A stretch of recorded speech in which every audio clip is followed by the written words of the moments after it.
Bingham Center. Quick outline of what we're doing tonight. I'll walk through the usual introductory remarks. Then we'll go around and introduce ourselves so we can help each other remember each other's faces and names. And then we'll hand it over to staff for a presentation. And then the applicant has a presentation. And then on the agenda tonight, we have open space, transportation, construction, community benefits, and other issues that might come. All right. With that, I am Leo Sarley from the Planning Commission. Welcome to the March 16th Site Plan Review Committee of the Planning Commission for Bingham Center. We're holding this hybrid public meeting, which enables remote electronic participation as legally authorized by the Code of Virginia per the Planning Commission's electronic meeting policy adopted on July 7th, 2022. Members of the SPRC subgroup for Bingham Center are participating both here in person and virtually through electronic means.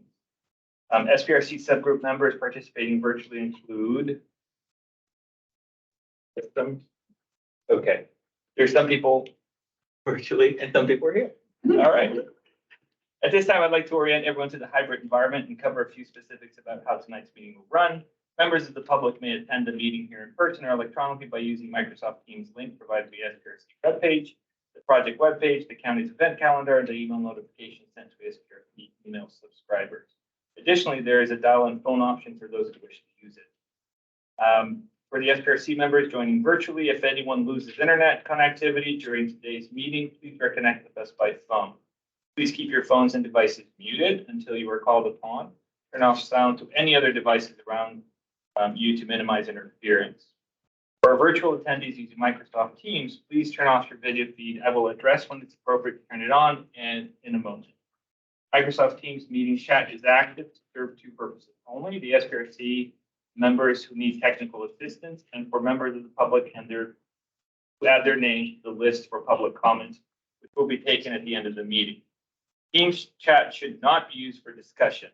Those who are planning to provide public comment will still need to do so at the end of the meeting, as the chat will not serve as that opportunity. All public comments must be shared verbally for the record during the assigned public comment period.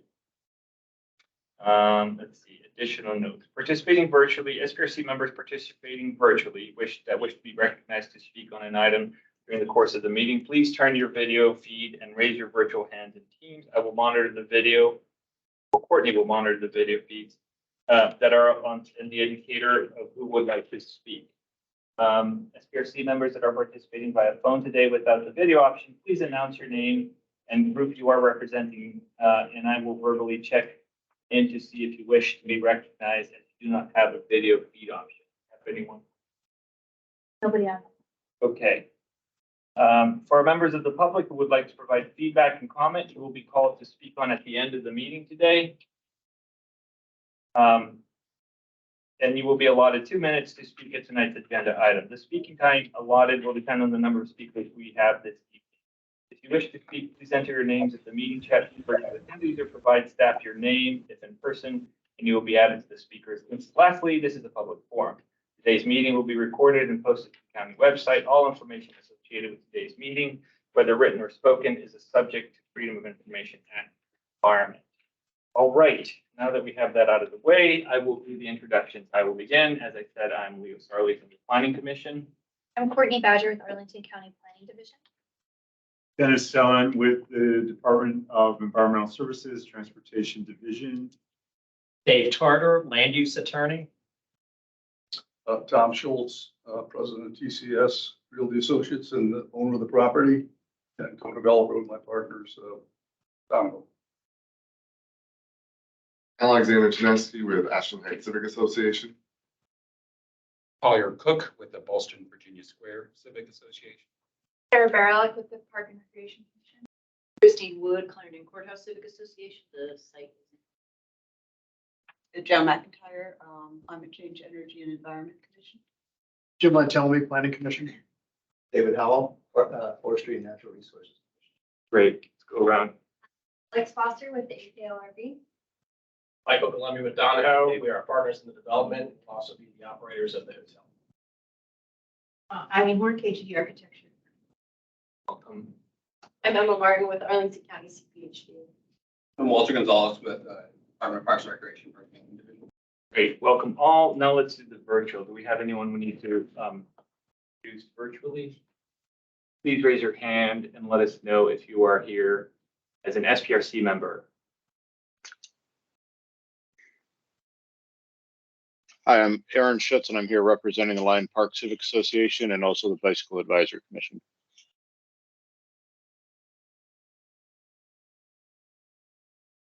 So I have Kevin Yam. Hi, I'm Kevin Yam, representing the Economic Development Commission. Great, thank you. Gerhard, Lion Village. Have a seat, sir. Made it just in time. All right, with that, I will turn it over to staff to start the presentation. Yes. Welcome all. Welcome. I'm going to pull up my presentation here. So as I mentioned, I'm Courtney Badger with Arlington County Planning Division. I'll be giving a presentation on behalf of staff that's reviewing this project, Bingham Center. These are the agenda topics for today's meeting on the screen here. My presentation's largely going to focus on county policy, outstanding issues, and things that we really want to get your perspective as SPRC members. So before diving into the various topics, I want to just take a second to zoom out and look at the history of the site and some site context. And I know this might be repetitive for some of you, but just want to bear with me. I want to point out that in 2006 is when the Clarendon Sector Plan was approved by the county. And that identified goals and objectives for this area. That also led to the effort in 2019 where the county undertook a redesign of the intersection Clarendon Circle. And that intersection was notoriously problematic. One aspect of that redesign was the closure of Irving Street. So it no longer connects to Washington. The purpose being to simplify traffic movements and to increase pedestrian safety. Fast forward a few years, the county board adopted an update to the Clarendon Sector Plan. This was April 2022, less than a year ago. It specifically looked at a handful of sites, including the Bingham Center site, and updated recommendations. This update came out of an 18-month-long community engagement process done through the Long Range Planning Committee. And I know a good portion of the members on this SPRC were involved in that. Coming out of the updated sector plan, there were several overarching goals that were determined. I'm just going to mention two of them here. One, to improve the public realm by creating and maintaining a network of walkable streets and attractive, accessible public spaces. And then also creating accessible and connected spaces by improving conditions. So here are the handful of sites that the sector plan update looked at. It's kind of small on that screen far away, but site number 3 is the Bingham Center site, and that's what we will primarily be discussing tonight.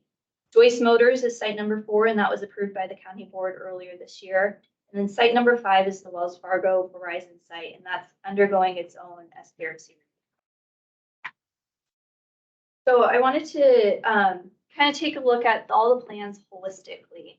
And I know it's kind of small on the screen, so I'm going to point out some features just to draw attention to some of the things that the sector plan. So first, the sector plan recommends, and through the projects of Bingham Center and Wells Fargo, a pedestrian plaza will be implemented between Bingham Center and Wells Fargo. Additionally, you can see on these orange boxes, these are the loading locations of each project across the area. And just want to take a moment just to point out that Bingham Center is deviating from the location that the sector plan identifies for loading. They're providing loading with a curb cut on Irving Street, where the sector plan identifies the loading to be at mid-block in this shaded light orange area off of 10th Road North. Here are the entrances for underground parking. I also want to call out that Wells Fargo is proposing a drive-through off of their section of 10th Road. So as you come in, the 10th Road kind of zigzags a little bit. And on their portion, they're proposing a drive-through. Staff is continuing to work on them to see if that can be reduced or eliminated altogether. There'll be more information on that at the next SPRC. Wells Fargo. Then I want to look at the uses surrounding this northern portion with the plaza.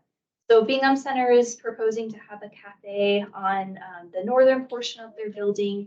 And if you can see the white arrows, they're having an entrance at the very north portion and then an entrance out onto the plaza.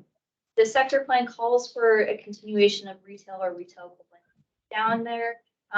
They are putting some of their what we call back of house uses, kitchen, employee break room along this area. And then there's an employee entrance down here, just north of it. Looking at the Wells Fargo site, the bank is being proposed on the western portion along the plaza as well, with an entrance, one entry point onto the plaza with the primary entrance off of. And then here are the rest of the land uses as you go down Irving. You have residential from Choice Motors, retail lobby, retail equivalent down on the southern half of the Bingham Center site. And then Verizon is largely utility focused. Courtney, there's some people having sound issues. Could you speak up a little bit? I can try my best. Going into a project based discussion on Bingham Center, I'll just highlight they are providing the portion of the new 10th Road North that is called for in the sector plan. Additionally, they are realigning Wilson Boulevard to be in line with what the sector plan calls for.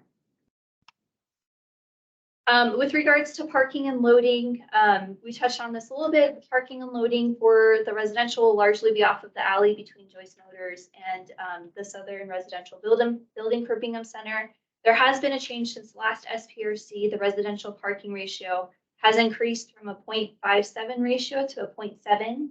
And hotel parking has stayed roughly the same with a slight increase to a 0.39. There also is 33 spaces proposed for retail parking. The applicant submitted a multimodal traffic analysis, and we can get more in depth on this if you have questions. But the long and short of it is that with no mitigations, the future conditions show that two intersections perform poorly. However, with mitigation measures, analysis shows that the traffic operations are consistent with what we would see and what we would expect. Last thing I'll talk about before moving on to community benefits is landscaping. So we'll talk about the open space pedestrian plaza in a minute, but for landscaping, the sector plan has a guidance for 15% tree canopy for each. The applicant is currently coming in at a 12.9. So staff continues to we'll continue to work with them on this to identify ways that we can increase the tree canopy across the site to reach that 15%. Finally, community benefits. The final community benefit package is being negotiated still.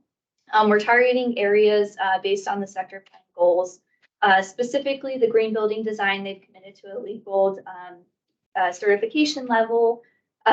There's also discussion of having open space be part of the community benefits package, potential funding for a community love design process for that plaza area between Wells Fargo and Bingham Center. And then also affordable housing, transportation improvements adjacent to the site are all of these things that we look into. So in the following slides, I'm going to talk about some of the outstanding issues, and this is what we would really like to hear from you guys, what your thoughts are. So we have kind of three outstanding issues with the project, and they all are intertwined and become a little bit connected. The first is just the general nature of 10th Road. The sector plan has a vision for 10th Road to really be a more of a service-oriented space, parking and loading off of 10th Road. And the applicant has chosen to propose that the loading be off of Irving Street. I do also want to just take a minute, since it can be confusing with all the plans here on the screen. There are these proposed crosswalks here. That is, my understanding is that would be implemented with the Wells Fargo site. So just something to remember as we're combining all the plans. So with the loading off of Irving Street, the applicant has provided these loading auto turn movements. This is something that staff has concerns about. not the auto turn movements, but the loading on Irving Street in general. The Clarendon sector plan states that new streets are preferred locations for service and parking access points. In order to have fewer conflicts between pedestrians. Specifically, the sector plan also mentions that 10th Road is proposed to provide mid-block access to service frontages and parking entries. In contrast, Irving Street is an existing public street that has been improved to create safer spaces, and it's recognized as a desire line for the pedestrians. You can see in the image here on the left where the sector plan identifies the loading to be off of 10th Road. The county's master transportation plan also has guidance regarding loading and curb cuts that states that they should be placed where pedestrian volume is lowest and away from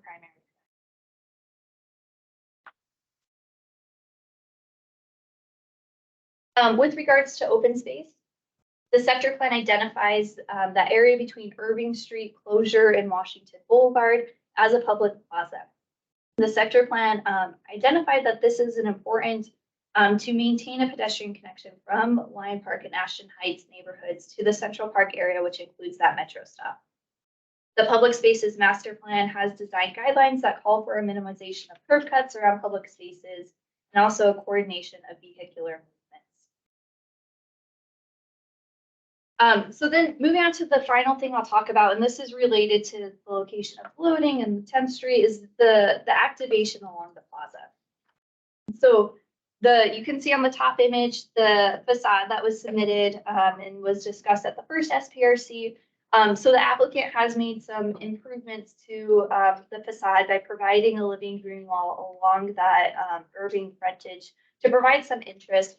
However, they are not meeting the transparency requirements or the entry requirements or the activity that we would ideally like to see and what the sector plan identifies for this area.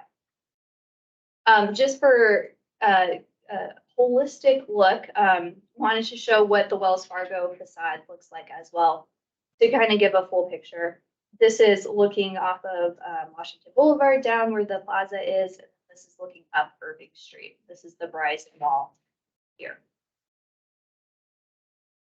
So as mentioned before, and I know this was discussed at the last SPRC, so I won't spend too much time on it, but the sector plan calls for retail equivalents to really be lining Irving Street with more service-oriented being on 10th Road. And like I mentioned, this impacts the transparency and the entry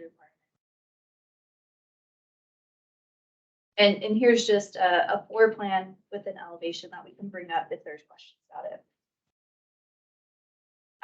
So finally, just want to kind of sum up our three big concerns are the lack of activation on that facade for that future plaza, the loading operations being adjacent to a future park, creating an additional curb cut on Irving Street, which is a pedestrian desire path, and that pedestrian conflict point in that area.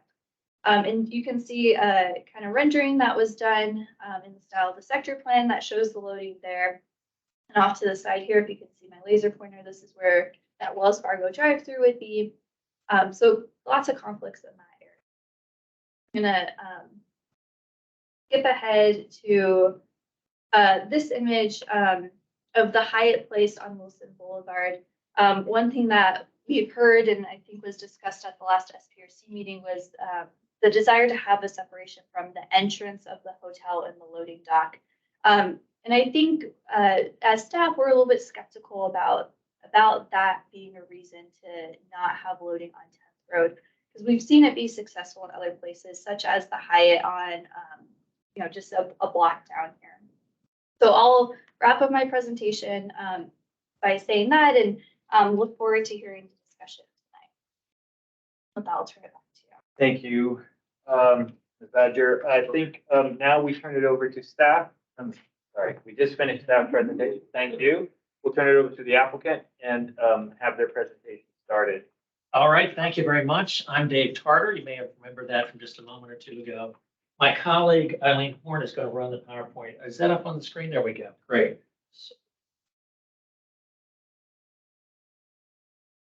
So while maybe we're getting a better view or the closer in view, I just thought I'd give you a little bit of background. For starters, this is a complex consolidation. You may recall the property now. Lots of little properties, lots of asphalt, lots of curb cuts, and not a lot of sidewalk. Very narrow sidewalk. Frankly, just a very, unfriendly, pedestrian unfriendly area. So we're really excited about the opportunity of upgrading this, creating a real gateway to Clarendon. Tom has been involved with this property for, 30 years, Tom. It's taken a long time to kind of put together the pieces. He's seen a lot of things happen and come and go in that time. But anyway, we're excited about the opportunity right now. You heard the basics of the project. I'm not going to spend time on that. We do have a number of consultants on the call. I'm going to go through the entire presentation in the interest of time and brevity. As questions arise, we can turn them over to the appropriate professional person. But why don't we go ahead, Eileen, to the next slide. You'll see another view of the site. All right, here's our overview. It's what I want to talk about. Why don't we skip this one? Okay.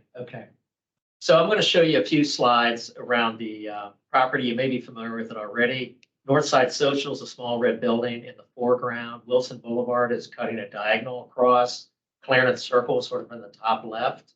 On the left side of the image is the hotel.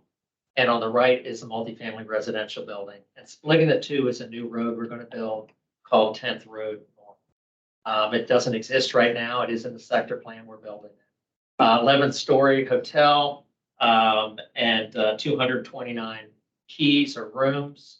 11-story residential building, multifamily residential, tapering down to 75 feet, as shown in the sector plan, approximately 290 units.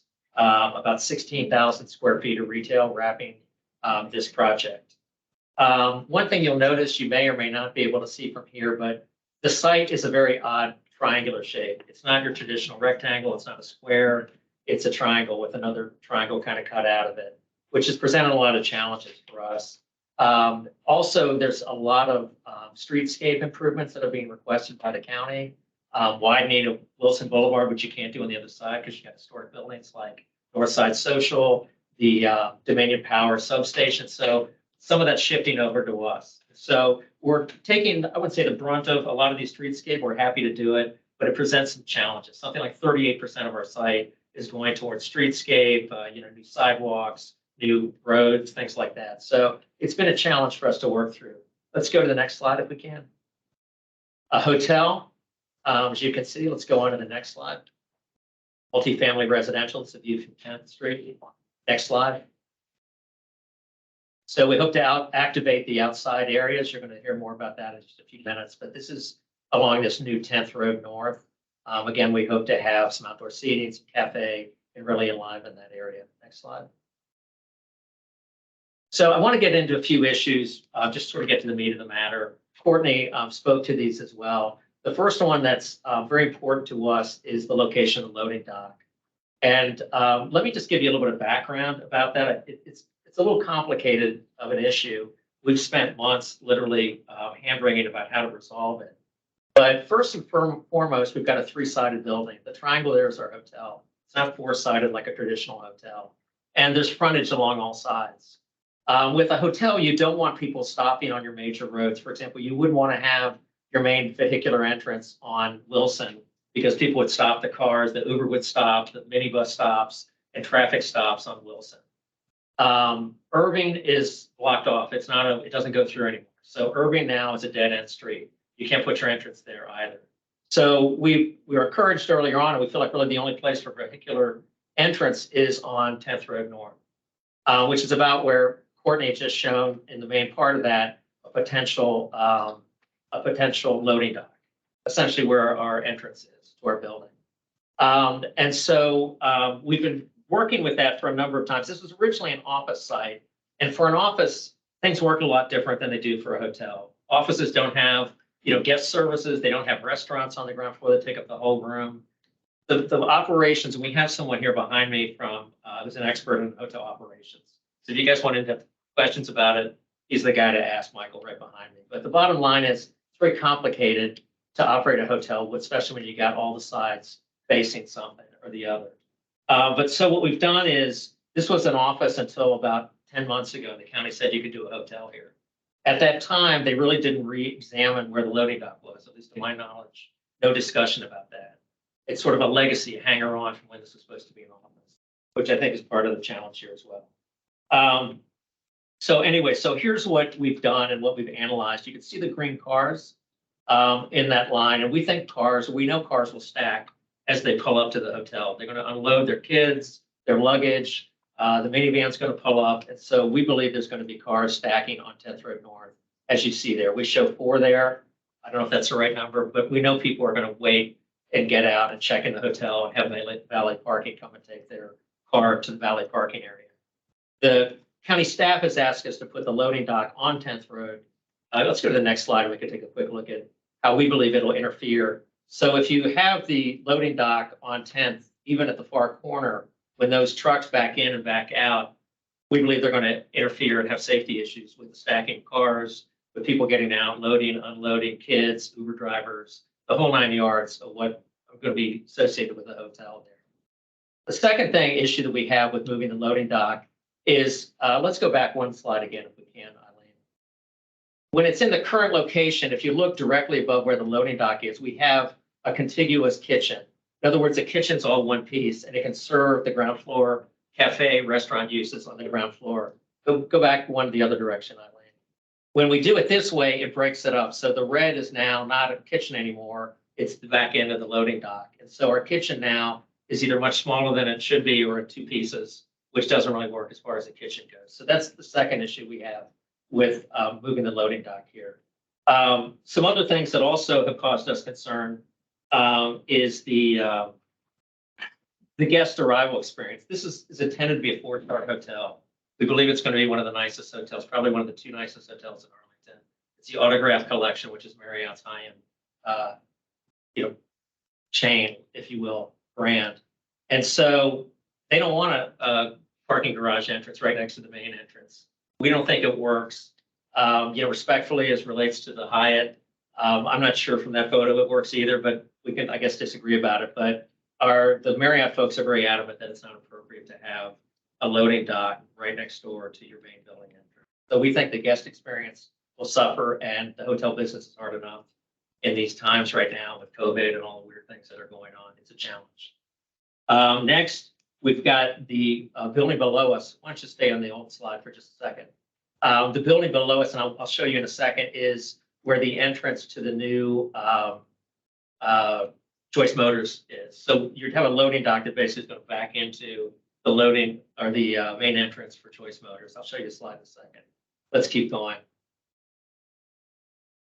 There's a letter from Marriott. We just had them get involved and offer their opinion. You probably can't read it from here, but they're basically saying what I just said. Don't put your loading dock next to your entrance. It's not safe, and it's just not a good guest experience. There's the entrance to Joyce Motors, sort of superimposed with our site as well. Lastly, with respect, and this relates to the second point Courtney made, which is Irving Street. We understand that people want to upgrade Irving Street, that Irving Street should be a better experience. We heard that at our last meeting, so we have upgraded it. Let's go to the next slide. So Irving Street now has a green wall, which is, we hope, will wrap up from the park. That's intended to be in that place. So the park will actually ride up the wall, which we think is very exciting. We've added windows, we've added entrances.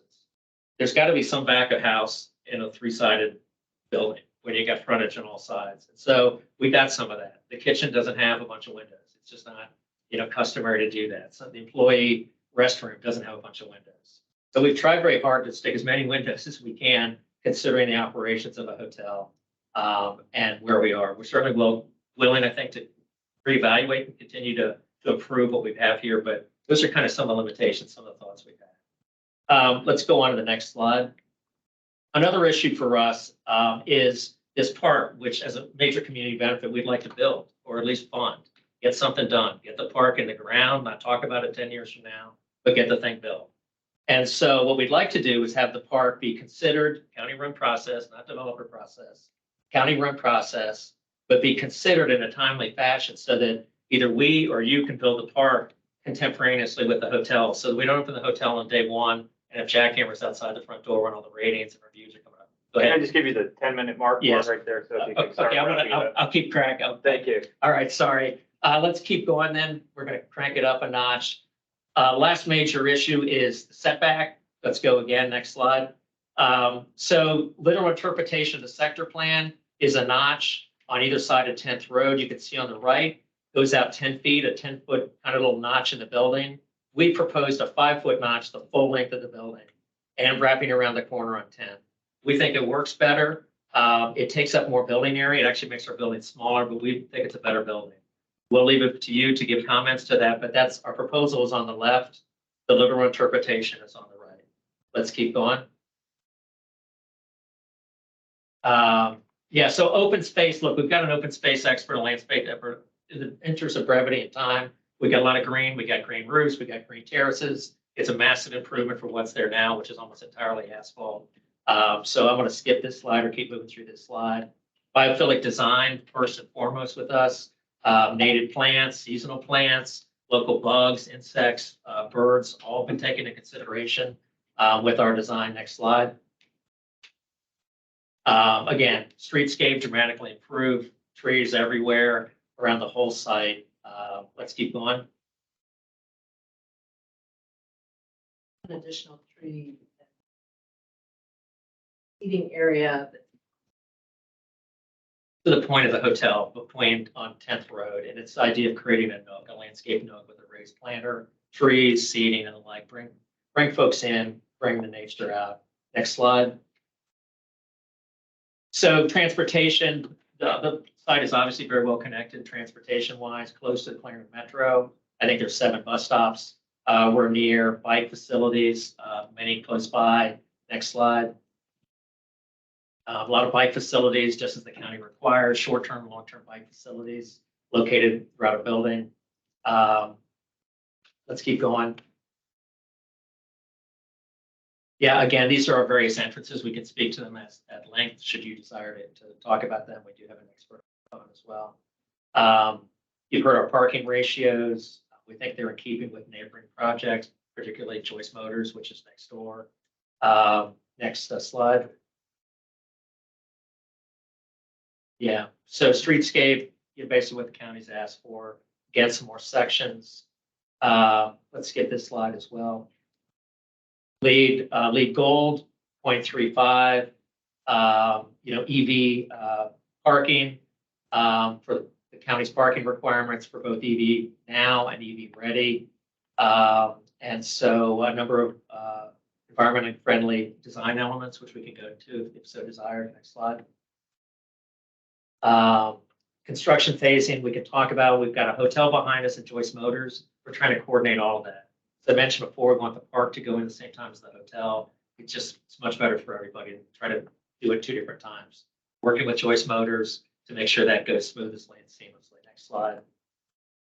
Community benefits, as you heard, in the green is all the area we're basically giving up to have new streets, new sidewalks, new streetscape. It's an awful lot. The park I mentioned, we'd like to provide, build the park. So we've got a lot of contributions, a lot of infrastructure that's going in here, new 10th Road, new streetscape everywhere, a lot of good stuff. So I think I'll wrap up with that and turn it back over to you. We'll certainly welcome your comments. Perfect. Thank you. Thank you so much. All right. Let's see. So on our agenda today, we have open space, transportation, construction, community benefits, and then others. And I put the plaza facade conversation along open space. So we'll start with that. Does anyone else want to give me something else that they want to add to that list? And then I put the on transportation, the loading dock in the 10th Street, if that works for everyone. Is maintenance of the park an issue too? Can be. Okay, I mean, I'm assuming they would be made, I don't know whether they're planning to maintain part of that park. Probably at a standard. I'm not sure that that's standard. Yeah, maybe it's not something. That would be talk about. something during the community benefit negotiations. Okay, I'll put that down there. Anyone else have any other issues?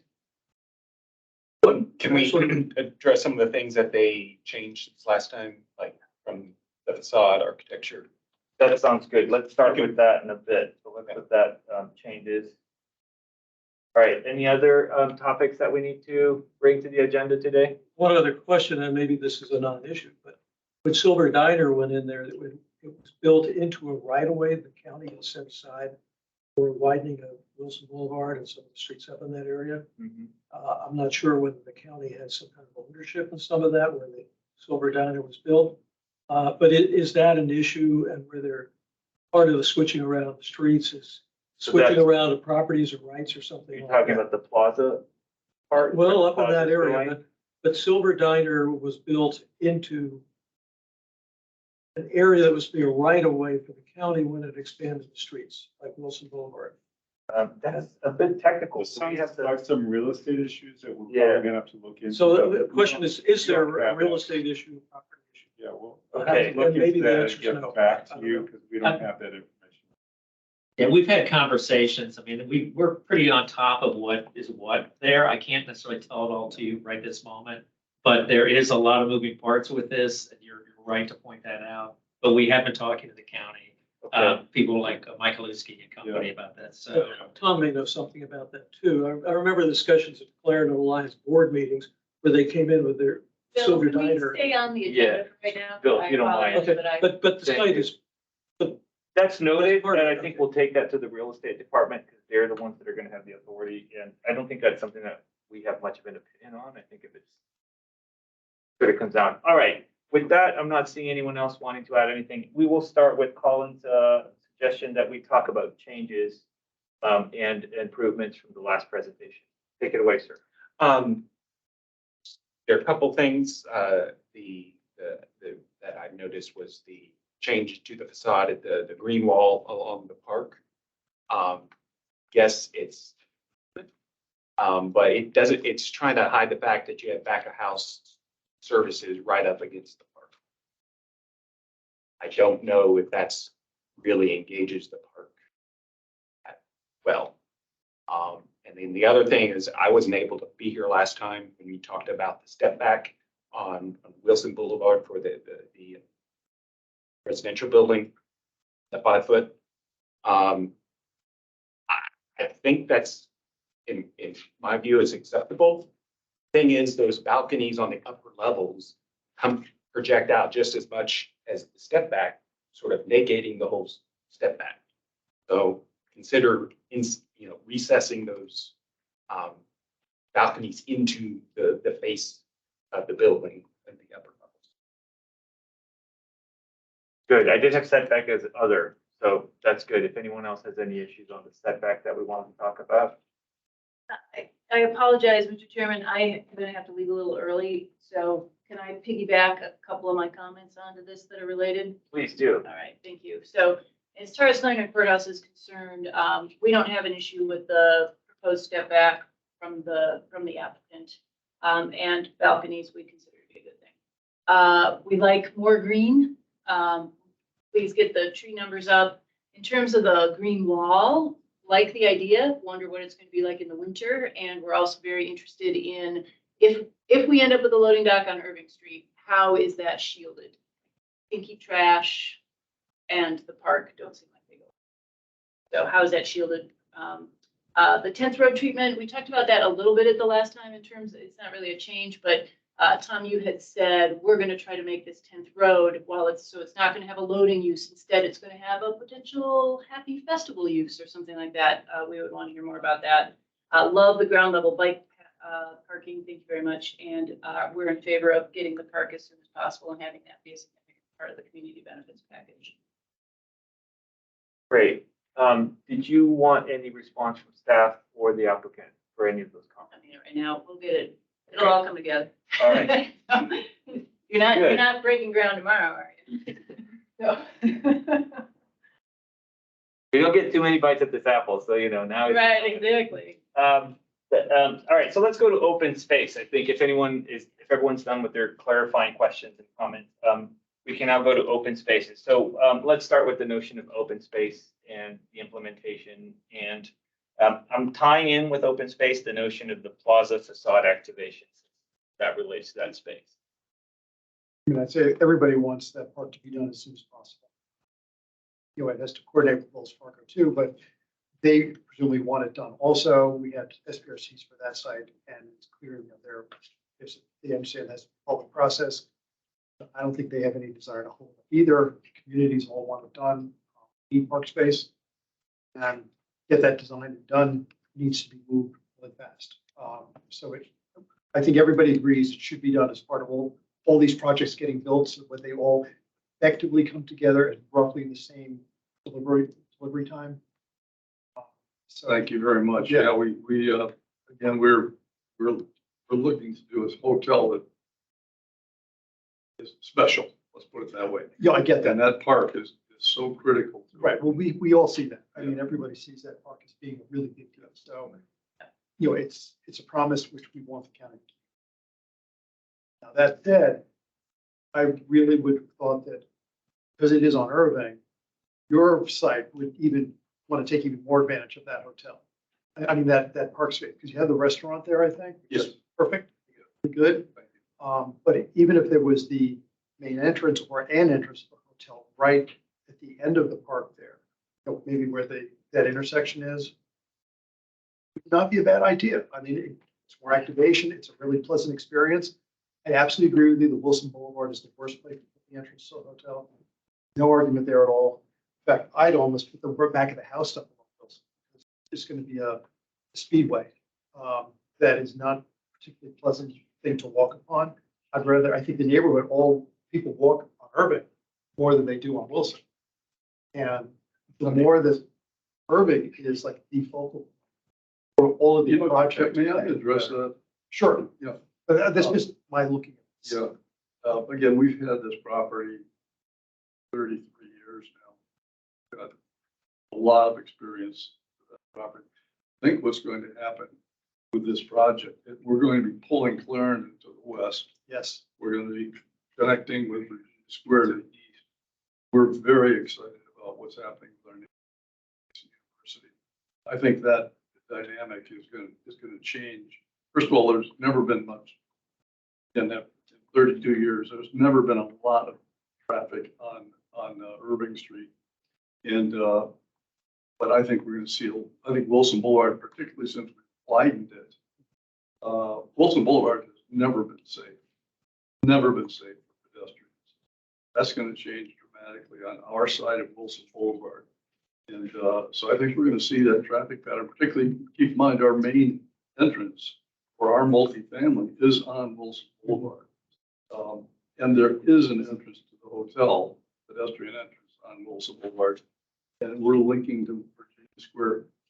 That's going to become Yeah, I just see there'll be more pedestrian from Virginia Square along the rebuilt Fairfax Drive, which is going to become a park and a pedestrian way. Because remember, the church is going to redevelop too. So that is all, everything's in place. And you're right, this is a major shifting of energy to the west of Clarendon, which I think is way too late. I mean, we need this. So thank you for developing. It's really desperately needed. But I just think pedestrian, most of the traffic will want to go along what's now Fairfax Drive, once that gets upgraded, to get to where you are. And most of the neighborhood walks up through Irving, not traffic, but pedestrian traffic, to get to the subway. That's why my opinion is, I disagree that Wilson's going to be the main walking, and it is going to be improved tremendously. But I just think most people are going to be using Irving and Fairfax Drive, and they'll still want to get to your site. And there may even be at some point a cut through that can cross directly to your site in the middle of Wilson there. But Can I Anyway, piggyback on that? Have you guys looked at the possibility of connecting the lobby all the way through to Irving? I apologize. My hearing is not very good. And I Sorry, understand why sorry. you have your Yeah. mask on. Can we, have you looked at the possibility of connecting along the lines of Commissioner Helmy, connecting the lobby through to Irving? The lobby, the restaurant actually does connect to Irving. Okay? We've all been down the road on this a lot, so I don't mean to, how long we've been doing this together, Bill? Okay. Probably 30 years or more. Yeah, 30 years. So there's a lot of experience around this table, but Christine. Not as old as you guys. But the point is, you have to design a building from the inside out. It's got to function first. Function. And then you can start playing with, the exterior appearances. This hotel is a business. It's got a function. It's not like an office building or a shopping center. I really want to turn this over to Michael. He runs these hotels. That's what he does for a living. We've had the benefit for 4 years with KGB, who's really an outstanding hotel architectural firm. We've had the benefit of Marriott Corporation. We've had the benefit of the Donahoe Hospitality Group. They are all a lot smarter than I am. I don't mean to be falsely humble. It's a fact they're smarter than I am. I have to rely on their expertise as to how we make this hotel function. And that's what's being recognized with this plan here. Right, so thank you for that. I think that the question is though, like looking at the notion of connecting the lobby all the way to Irving Street. So that would go a long way to activating that facade, and moving the lockers, let's say, to the second floor. The problem with that is, Michael, do you want to get into Yes, that? so there's two things. One, if you have where we're currently asking for the loading to be, which is going to be, that's because our kitchen space is going to run that whole facade on that back end. So there is no cut-through area minus the entrance, right? Well, there are the lockers, right? No, So it's all kitchen. That's all kitchen space. Okay, so I've been looking at an old. So plan. the plans that are submitted show that there's a break room. Right. Okay, so Yeah. you're saying that that's not the most recent. That is not the most recent, correct? And sorry, what's to the north of the kitchen then? That's restaurant space. Right, the orange. There's like two pink masses, or is So- that the entire thing, the The kitchen? whole pink is the kitchen. Okay, So once the original plans were submitted, we had our kitchen consultants looking, and it was not adequate space to service the F&B operation that we had. It was actually grossly undersized, so we had to increase that space to adequately service it, so that it's all now kitchen space. I mean, I think also the second floor also has space, right? In other words, like conference, not boutique, what's the word I'm looking for? Banquet space. So you got a kitchen that's serving not just the first floor, but also the second floor as well, which may help explain the size of the kitchen. for sure. But again, we're squeezing the balloon, right? If we squeeze it here, it comes out somewhere else, right? Likewise, if we make a bigger kitchen, it comes out of somewhere. And right now, I think the feeling on the community a little bit is, and I don't mean to speak, so everybody please raise your hand or jump in, is that Irving is getting short shrift, right? With all of this, that's where the balloon's getting the most squeezed. So we're looking for ways to activate that street in a real way, right? I mean, green walls are great, we're all for them, but they are, sort of a Band-Aid over, what is otherwise a design shortcoming, right?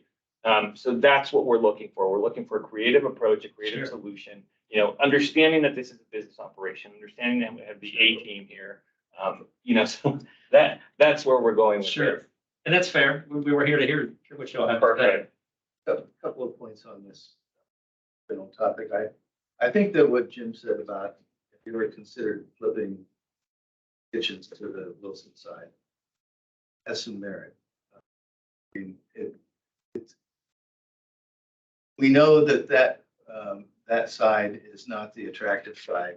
And the more you put into the park and the more that we want to activate Irving, the more it argues for a bright orientation over there. I know there might be some internal circulation issues, but if you don't try to nickel and dime it, but if you just say, I'm committed to this flip, I think you could do it. And it would allow you to have kind of an open walkthrough where you're actually seeing light coming from both ends into the center along that area. I'll talk about the loading dock later, but coming through in that area. And in any case, whether it gets moved or not, I would challenge the idea that the back of the business spaces can't have windows. The employees are people too. They work better in natural light. It'll look better from the outside. And whether it's on the west side or the east side, I think you can open that up quite a bit more. It doesn't necessarily mean that everything that's happening has to be on view to pedestrians, because you can deal with the height and the type of glass and that kind of thing. And I'll come back to the type of glass. Can I address that? I think that you may be a good suggestion. It's one that I've considered as well. We're not looking to compete with the Inn at Little Washington, for example, but they've done that and quite attractively.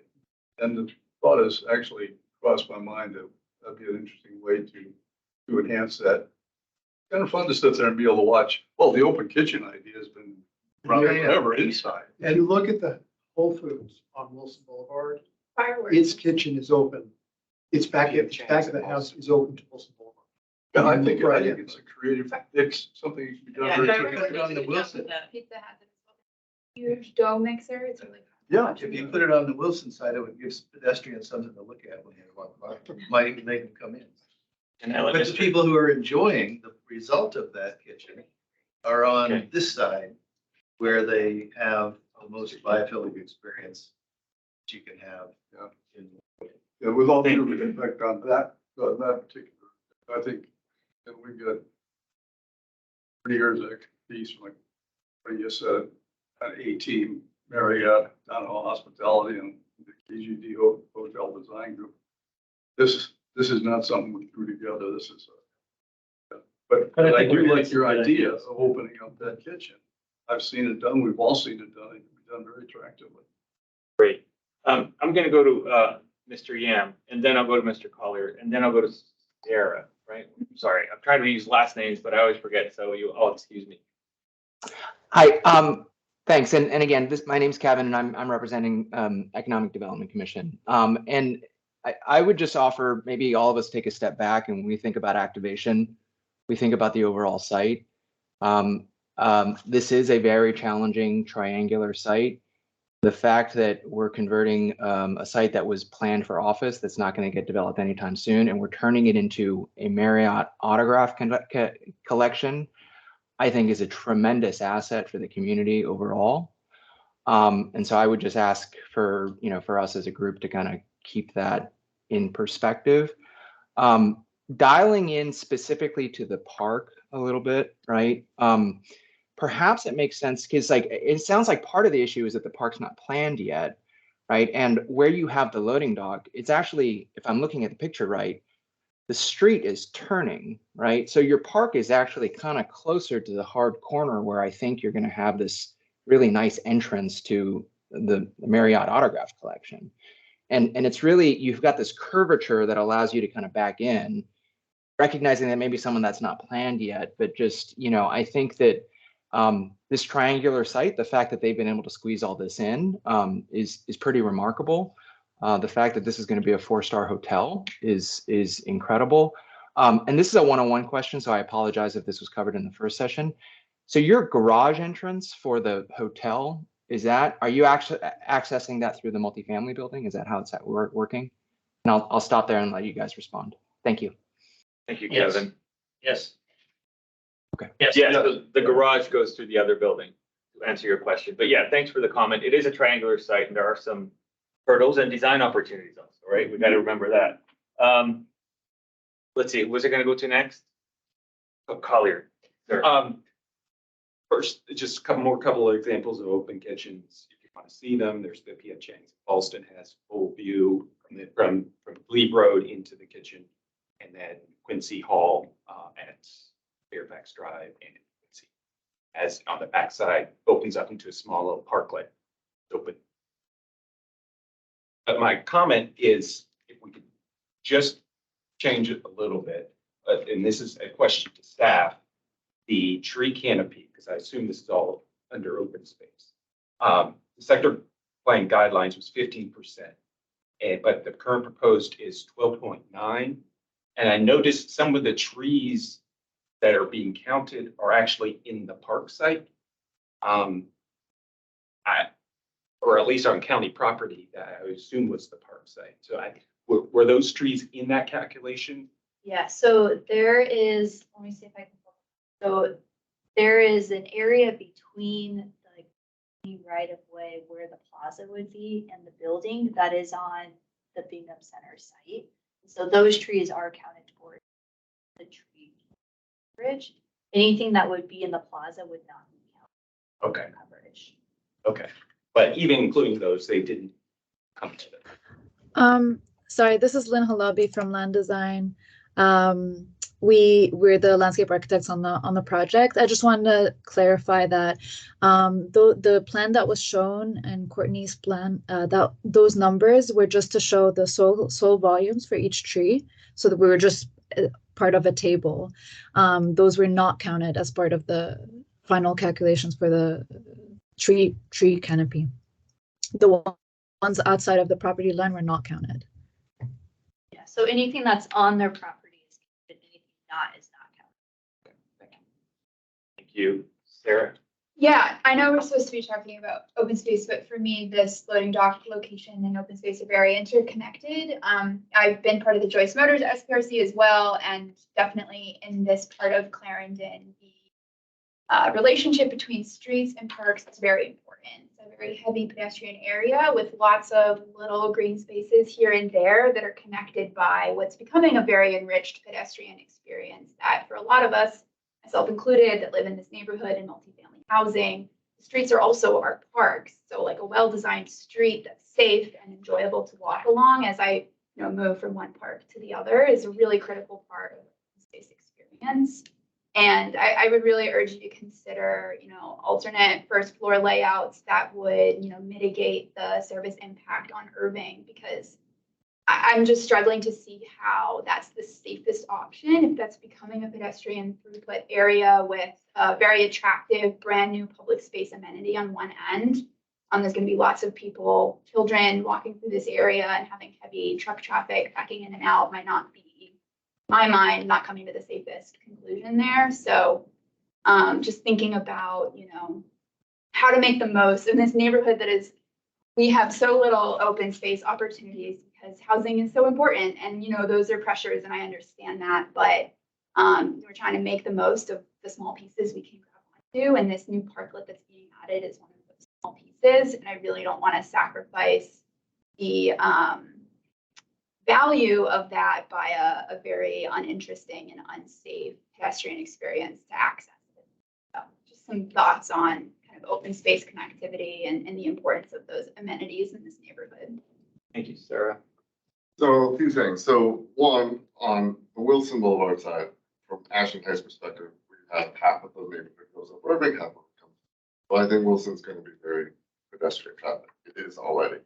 So I think when we look to if we can reconfigure more that gets pushed to 10th Road and the to a corner, as opposed to saying all Wilson should be kitchen or all Wilson should be wall or anything like that. I don't think that's. I think it's unfortunately, since it's a triangle, you only have one side, that's the 10th Road side, where you want to put everything. And that's the challenge here. As far as the open space goes, I'd like to hear more about the cafe. I assume it's going to have outdoor space. Is there a possibility to get more food and beverage onto Irving so that it connects to the actual park? And that would potentially, can you do a bar on that window that opens up during the summer and gets that connection? Maybe that behind the bars, obviously, go your kitchen, but maybe that's a solution to try and get both more traffic to the park and more of a feel and atmosphere to that site. And then the last thing, of course, is the loading dock, which we're there. I still think that there are ways to configure it to get up to onto 10th Road. You said how dangerous it is to Uber drivers, guests to be there, and how unattractive it is for the apartment building. But you're just pushing that onto Irving, and that's dangerous for those who are walking down Irving. It's unattractive for those walking down Irving. So I think that the argument cuts both ways. It's more of a question of I don't think if I'm coming to the back end of even a very nice hotel, I'm going to be very upset that there's a loading dock. You're going to be attracted by the door. You're going to get dropped off at the door. You're going to walk in the door. That's your experience. You don't look around and say, oh my goodness, there's a loading dock. I think people understand that's the alley entrance to the vehicle entrance. And to the hotel, and they're gonna, as pedestrians, enter from the front on Wilson. That's, will be perceived by them as the main entrance. This is the vehicle entrance. I think people understand vehicle entrances are gonna be alleys. Thank you. My only first comment, thank you. I couldn't agree with you more on the first part of that comment there. We'd like to be very involved in the design of that park. And it's going to be the county's call as to whether we're able to kind of overlap and take a portion of that for our proceedings. It's always been in my mind, fans have been to Paris, for example. There's some wonderful examples of small Parisian pocket parks where you've got that sort of really fun cafe kind of setting in the parks there. I don't see it in my mind as taking over the whole park, but at least maybe allowing us to approach on the park a little bit for some outdoor cafe type seating. We'll have a little bit of space on that portion of the property that we control. So if the county was going to allow us to encroach a little bit, maybe have a cafe table, something like that, I think that'd be delightful, really. Yes, sir. Hi, John Armstrong, I came in late. Pedestrian, but Welcome, John. could you put the graphic back up with the site? And just for everyone's, like, we've completely rolled over into the 10th Street and loading dock. I mean, it's all kind of tied together, so, you know. There, the overall site or Just floor yeah, plan? the site that had the first floor of hotel as well as the outside. Just want to add a question. There's a pedestrian flow. It looks like at the top, I mean. It's coming up. Oh. There's a little bit of a lag. You know, thinking about the pedestrian experience, I would imagine a lot of people are coming and going from metro area, from east. Is that that's a door into? Is this an entrance to the hotel itself? Or is Into the it restaurant. only from the outside? There's two of them. There's one. Right, So this there, that's one, and then there's another one right on the side there. right here. No, No, up higher. up higher, Tip right of the- where tip of right the- where the arrow is. Yeah, Just here and here. And also, this is an entrance here. Yes. Yep, okay. It's just hard, I'm on. And there's one on 10th while we're at it. yeah, There's the one, another one. Yeah. Right here. That's the drop off. So, I would imagine, once people get here, they're going in and out of the hotel on these sides. Predominantly, what I would guess. Which I think is great. Like, I just want to make sure that people are coming in all in, get it rolling. I'm not exactly sure, it's tough where you're gonna fit a loading dock.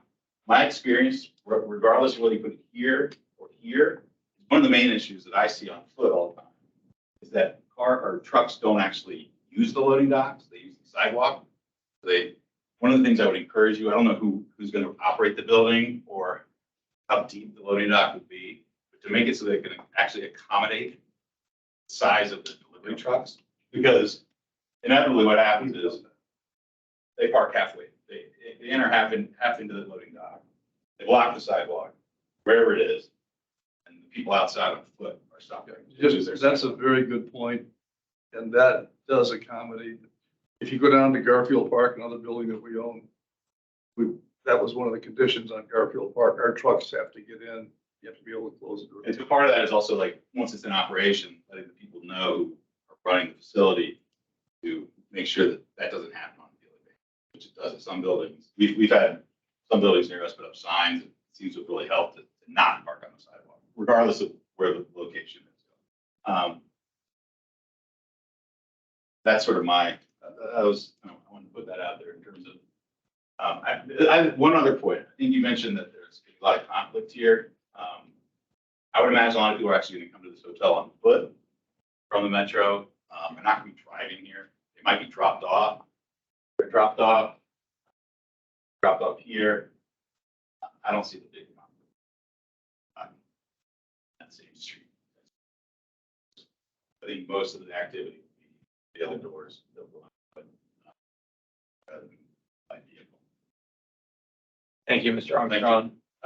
I'll do Bill, then David, and Collier. Just a quick question, was how many trucks do you see coming to the loading dock a day?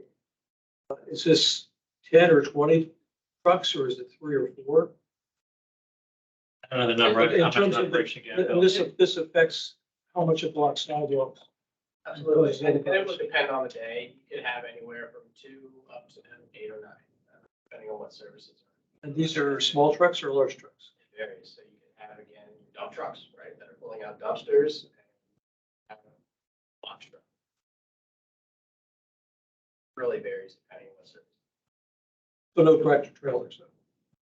There Probably there not. could be some, yes, absolutely. Not on a daily basis, but they would need access at times. So I know you've been working on this 30 years, but I have to ask.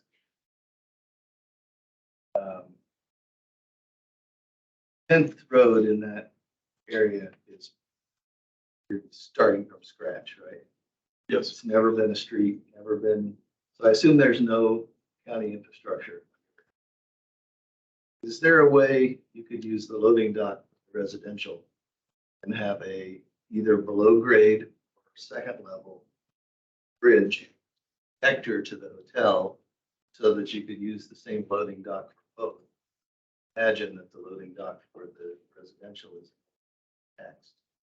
And then you could actually gain that space back that right now is allocated to a loading dock and not have any conflict at all.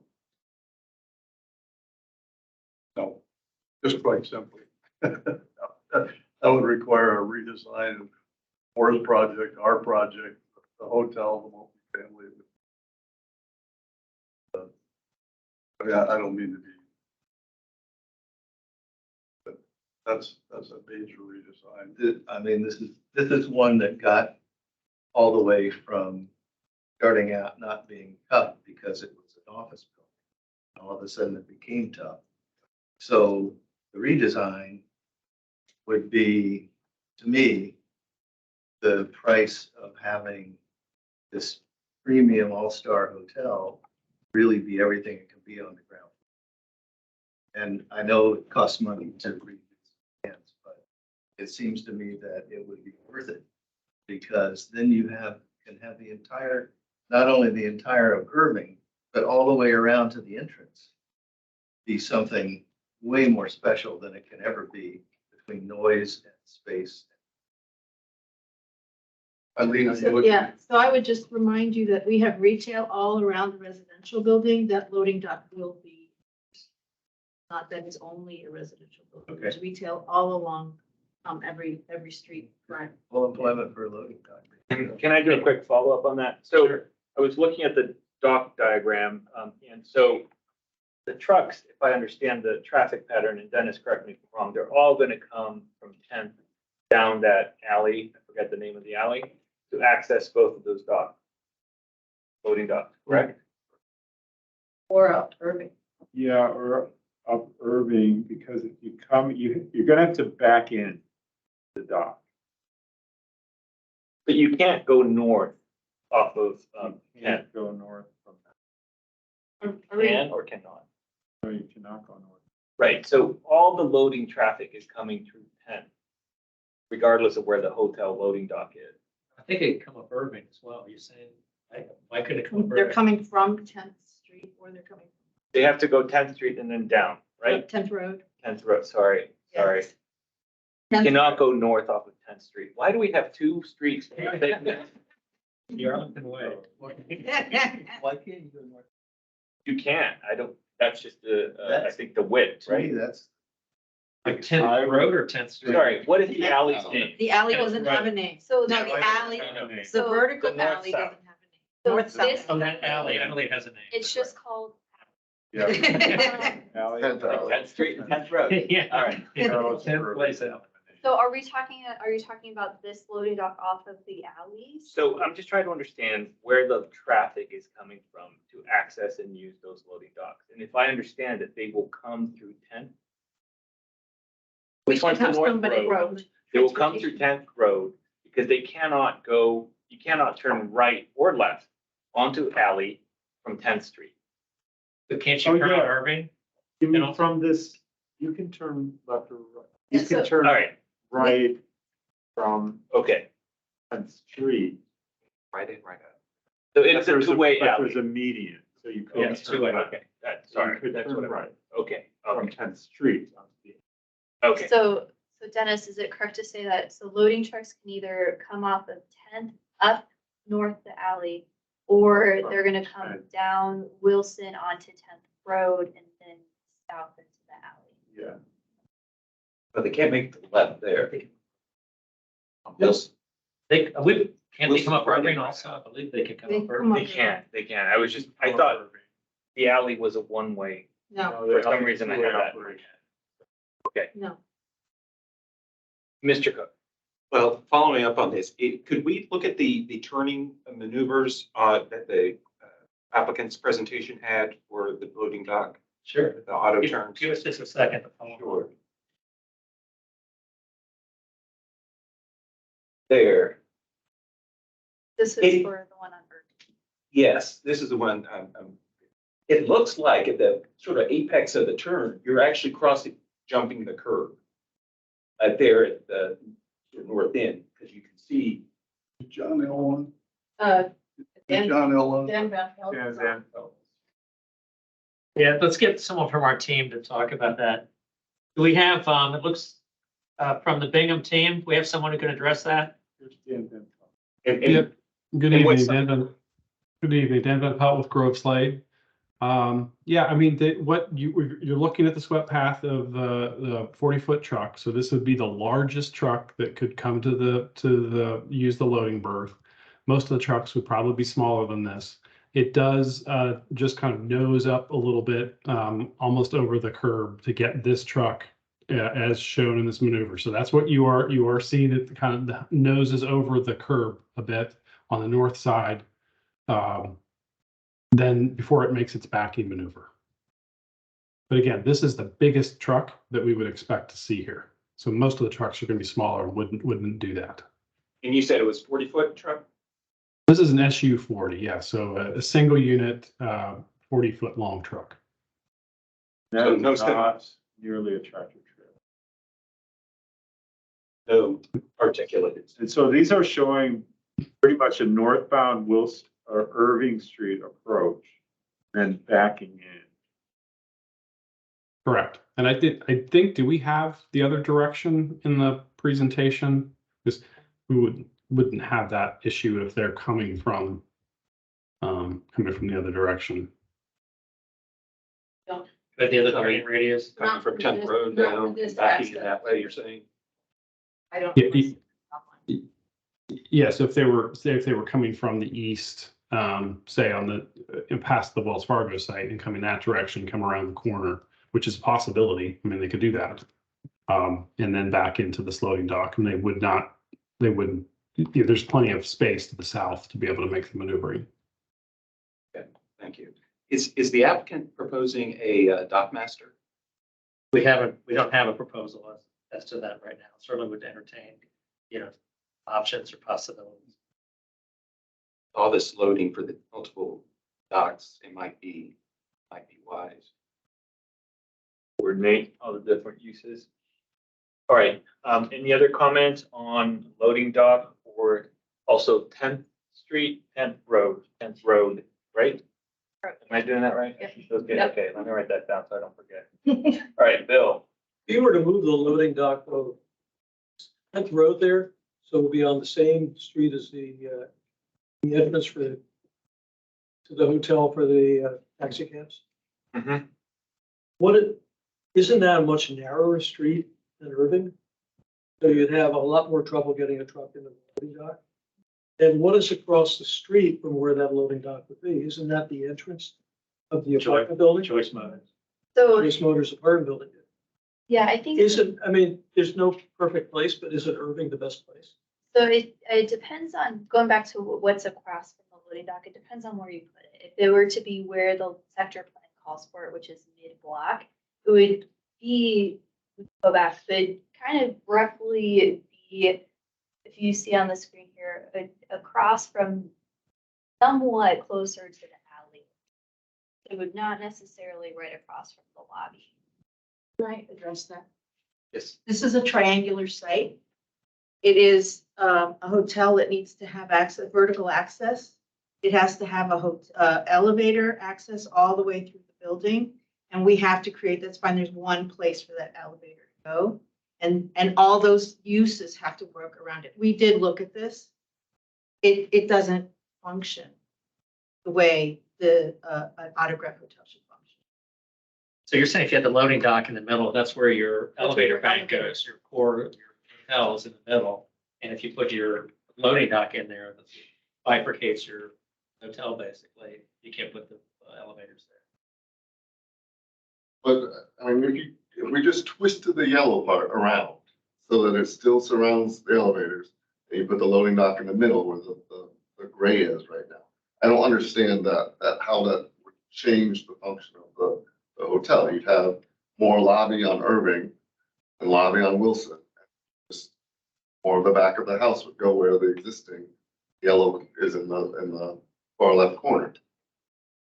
I mean, look, That's not, I mean, there's a sector plan about. so I mean, I think the notion would be if the loading dock was in the middle, you'd essentially bifurcate a lobby. You're sort of talking about having two lobbies, one on the left side, Wilson side, and one on Irving side, because the loading dock would squirt up through where it's shown, where that, I don't know what color that is. I can't, that grape color or whatever on the bottom would go and bifurcate the yellow so that you wouldn't have a contiguous loading area. It's very hard. I think what the architect is saying is that it has to be on the periphery.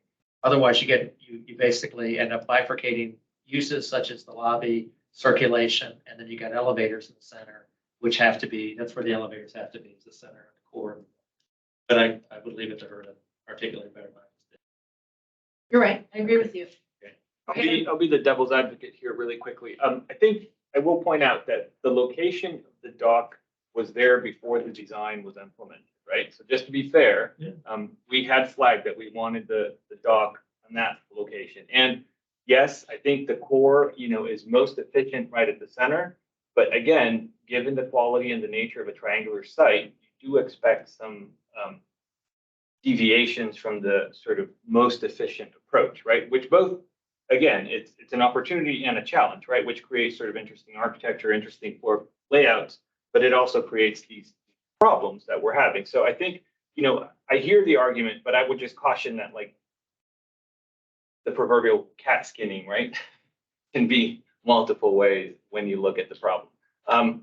Anyone else have any other comments or questions?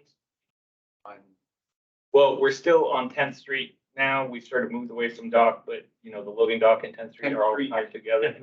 Sorry, I am so sorry. I apologize. On 10th Road, at the 10th Road and Wilson intersection, I noticed there's been added a little pork chop to accommodate right in, right out, which helps a little bit. The problem is from the pedestrian standpoint, that's a long crossing because it's at a weird angle. Is there any way, and I guess it's could be a staff question as well, could we have a continuous sidewalk there? Having it the one level, have it ramp up and then ramp back down, rather than having to go down and go through the pork chop. What you can do, Collier, is to ensure that the pedestrians will always cross at the same level, even with having that divider there. That can definitely be affected, but the divider would also serve as a pedestrian refuge. So we can ensure that there will be a continuous and flat pedestrian crossing, but also assure that the traffic will be channelized. Because we do actually envision that is going to be a higher-ish volume roadway because of the number of uses that are being introduced here, as well as the number of garages that are. There is a need for that traffic. No, I agree. I'm just saying, in addition to that, could we? It'll be a type of apron. And right. I can't describe to you the design, but there is a design to ensure that pedestrians do not have to go up and down. Okay. So there's no ramps of any kind. They just go straight from one sidewalk to the other. That'd be wonderful to see. That'd be a first to see. It's not a first. It's been here in Arlington. maybe here in Arlington, but these things do. Oh, I know they exist, other places. I'm Yeah. excited to see that. We're gonna do it. Remember, we talked about this in the Ballston for that private street? It's the same kind of deal where the pets don't have to go up and down. Excellent. All right, just keeping an eye on the clock here. It's 8:20. We have still to cover construction. Assuming we're okay to start wrapping up 10th Street. All right, and the loading dock. Well, there are other transportation issues, but Good point, good point. Are there any other transportation issues? first, appreciate the bike room. I would love to see a direct access to the alley rather than having to go through multiple sets of doors to get outside. Also, the bike room seems a little tight. It seems it's all of the double stack type of bike racks. Maybe I'm wrong, but there's a lot more bikes that can't go into those types of racks. So you might have to have spaces that don't go into those racks. So if you could take a look at that. The west side of Wilson, I know is not a part of this, but we're leaving it in a condition, I guess an interim condition, where there's a long stretch where it's just striped off. And it puzzles me of what's going to happen there. I know what's going to happen there. People are going to try to park there, even though it's 6 foot wide. And so it's just shot too small to be a parking space, but I've seen clever people try to park in those types of spaces before, and it's going to cause problems on New Wilson. Could we move the curb? Could we put some trees up over on that side? I don't, it seems weird that we're leaving it, we're widening it so much that we're leaving a gap on the west side. So I don't know why we are leaving it in that state. And if it's an interim state, when would the final state be? So everything that is offsite would be an offsite improvement, which would be negotiated through the community benefits package. So we can take a look at that as our community benefits is not finalized. So let's take that back and look at it. And just by the way, for your information, some of what's happening on Wilson Boulevard, because of what's on the other side, is shifting to our side. So the center line, to my recollection, is actually pulling over to our side, which is taking sort of more of our land to accommodate things that everybody wants to see happening. Another piece of information. I appreciate that, and I think it's great. It just is sort of the state that west side's in. We're adding some new parking spaces on the west side, which is interesting. But then there's a long stretch of it's a hash mark. Looking at the striping plan, it just doesn't make much sense to me. But appreciate it. Take a look. Thank you. Jim. Yeah, following on the bike room, remember that there are probably going to be a lot more bikes. Those going to be accommodated. They're really heavy, so they can't hang up. They need someplace to charge. It has to be done safely, so it doesn't cause fires. So that's something that 5 years ago we wouldn't have even thought of. But going forward, you're definitely one of the key. So keep that in mind. We really haven't talked much about the affordable housing. If we can get some on site, I don't know how you're negotiating that at this point, but this is like walking distance to the subway. So get some on-site affordable housing. That's a real plus. Do that. Other than that, it looks like a wonderful building. Thank you. David? We kind of segued from starting to talk about the park and the facade, park side, into loading dock. And I'm not sure we finished with landscaping. That before the. Let's close that bucket then. Okay. I just wanted to follow up on what Sarah mentioned about all these little parklets and yes, as we've seen in more than one sector plan now, we really do value these connections. And it's the way you sort of maximize the overall benefit. One of the ways to do that, and by the way, I like the architecture. I think it's going to be a great project. the facades, I like setbacks. But when you get down to the ground level, to make that connection with the natural spaces, I feel like experience, I would recommend you take a look at just making the contours and the planters and other structures that support that a little more, make them organic, don't make them geometric. It helps give the sense of expanding that space and connecting spaces. You know, Disney did it 40 years ago, but that, you know, try to make the topography and try to make the shapes of those spaces to the extent that the county will allow it. I don't know, make them soft, make them connect to the really nice plan for landscaping, native plants and this kind of thing. Are you speaking of the tree pits? I'm speaking of everything, corners, angles. Sidewalks don't have to be straight lines if you've got a little space to work. People don't need an acre of concrete to walk around. They need a few things in there to show them the best path. You can use those kinds of sort of natural guidance mechanisms to actually deconflict foot traffic, bike traffic. So think about it as, you know, think about all those spaces as kind of a network of organic pathways, you know, like ants would create. And how that would make it feel high-end, softer, more natural, really bring out value of the planted space. And one of the ways to do that,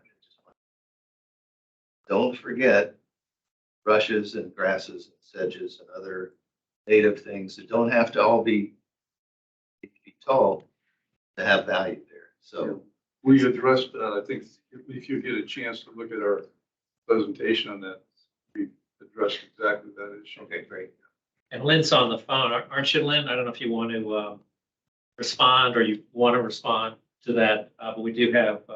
Yeah, the points on the two slides I thought were great. I just you Yeah, have to think about how it applies on the ground. that is actually a really good point. We do really take into consideration the biophilia and how people are connected to nature and can and whatever evokes nature too. So we do draw from nature in our shapes and forms and even pathways, the light, how it is incorporated into our designs and how the views are, the pathway, the experience of the pedestrian.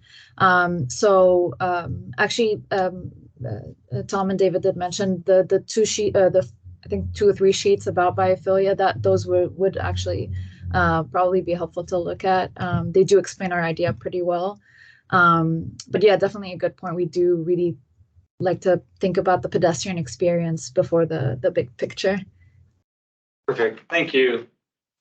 Kind of following up on that too is to, you know, what extent you kind of look at some of the under the surface structures in order to provide more root space for trees.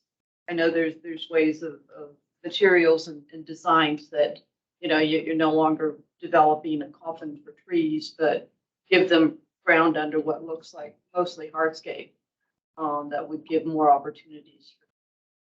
Great. All right, I'm gonna check off open space. Have we covered everything? Everybody said everything they want to say?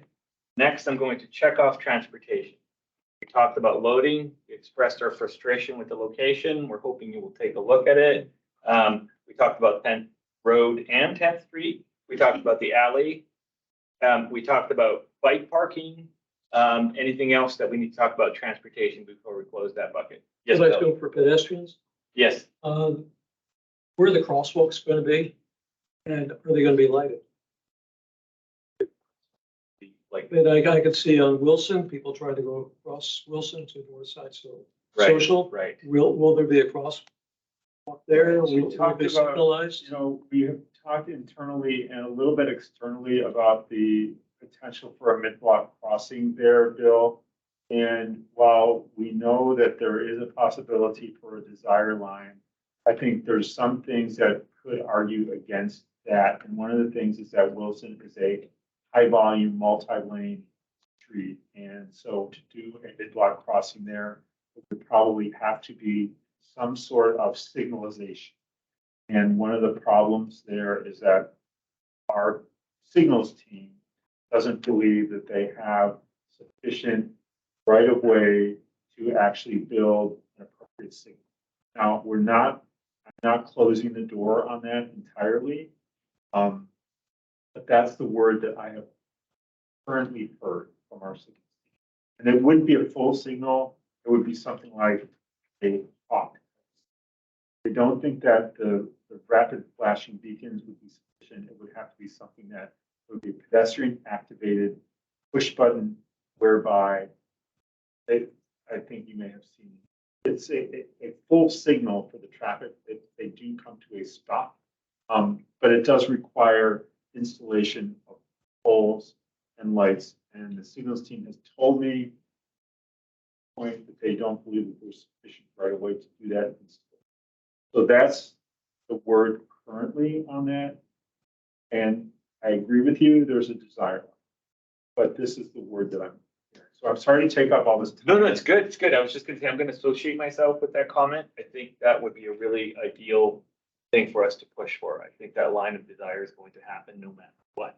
Right, we So need to might as well- continue the conversation. Okay. I'm just telling you where it stands at this moment. But there will be a crosswalk, for example, on 10th Road. Boulevard. There will be a Yes, there'll be a crosswalk crosswalk. across 10th Road at Wilson Boulevard. That will be a crosswalk there. There'll be a crosswalk at across 10th Road at Irving Street. Well, Irving Street's gonna have a lot of pedestrian activity. Correct. If we have the entrance there, so. Correct. Any thought about lighting that crosswalk after dark? I don't know if the county does this anyplace. I got this idea from going down Fairfax Drive at night. And all of a sudden, a pedestrian in a dark clothes emerges in the middle of the sidewalk. And you suddenly see him. And, I don't know why these people don't get hit more often. To be clear, we're talking about like just lights, not Just lights. like a red, so that- green light. So that if somebody is in that See it, crosswalk, okay. a driver can see them plainly at night. Our lighting standards always have to do with, basically, it's the lighting that has to do with basically lighting the streets and sidewalks.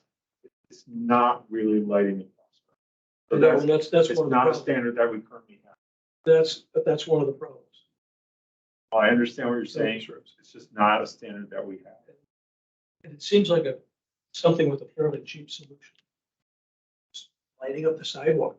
All right. Building or whatever. Can I Noted, Bill. Yes, real quick, I would urge you to visit this or for the county staff in terms of not just the desire line. I believe that is illegal across, unmarked, it's legal, that speed at an intersection. People will be crossing. Sorry, could you repeat? I didn't catch all of This it. is more for the staff, I think, crosswalk across Wilson. Definitely consider or look into that. People will be crossing. I think it is illegal.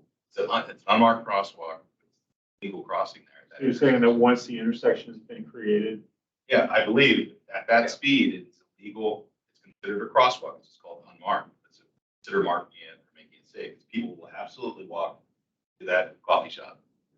Crosswalks. What is the speed threshold for that? I've never heard of them. I think it's like 35 and under. That was 40. Okay. 40 and over. Joan, did you have your hand up? Yeah, just, I don't know where parking comes in terms of, the parking ratio going up. I think that's kind of. That was transportation. We haven't checked that box yet, so you're good. Kind of disappointing. I mean, that is an area that's got close access to metro and other transportation. Not to mention that it's extremely walkable area with a lot of amenities right on town, so that, really should be looking to kind of discourage people from having cars and provide, and even, I know it's been talked about with at least one other project of considering a car sharing arrangement as an amenity that, again, would make it more appealing for people to not have a car and rely on other transportation means. And, goal of the county is to get people out of their cars. And this would be certainly an attractive area to actually encourage that. Thank you, So- Joan. Noted. But I think there's another side of it too. What's the People other show side? up with a car and what do they do with it? Park it on the street or go down to one of the neighborhoods? Right. And that's going on already. Right. Which is why Ashland Heights supports happy to see that. Okay. Population has increased. Yeah, the reality. We're of is two people minds. have- Well, people have cars, even where you can walk. And you want the hotel to work. Yeah. All right. So that's it for transportation. Can I check that off? All right. One question, so, All right. on 10th Street, there's no signal going in 10th and Urban, Beg your pardon. right? No signal going in 10th and Urban. So like if you were to, 10th Street and, 10th Street and Irving. no, 10th Street and Irving has a rectangular rapid flashing beacon. And it will be improved under the Choice Motors project by some, curb bulbs. That is the extent. There will be no fully activated traffic signal. so if someone was driving from Clarendon, then the concept is they would go to 10th Street and enter on Irving to get to all three of these buildings, or actually four of these buildings. Right? Irving, there'll be an entrance off of Wilson Boulevard here, off of the alley. But you can't turn left on. From Wilson on the 10th Road, you can't turn left, right? Or can you? Coming down, oh, you can. Like, coming south towards Boston. Someone else has said that, but why? Wilson does not have a median. It does not have a left.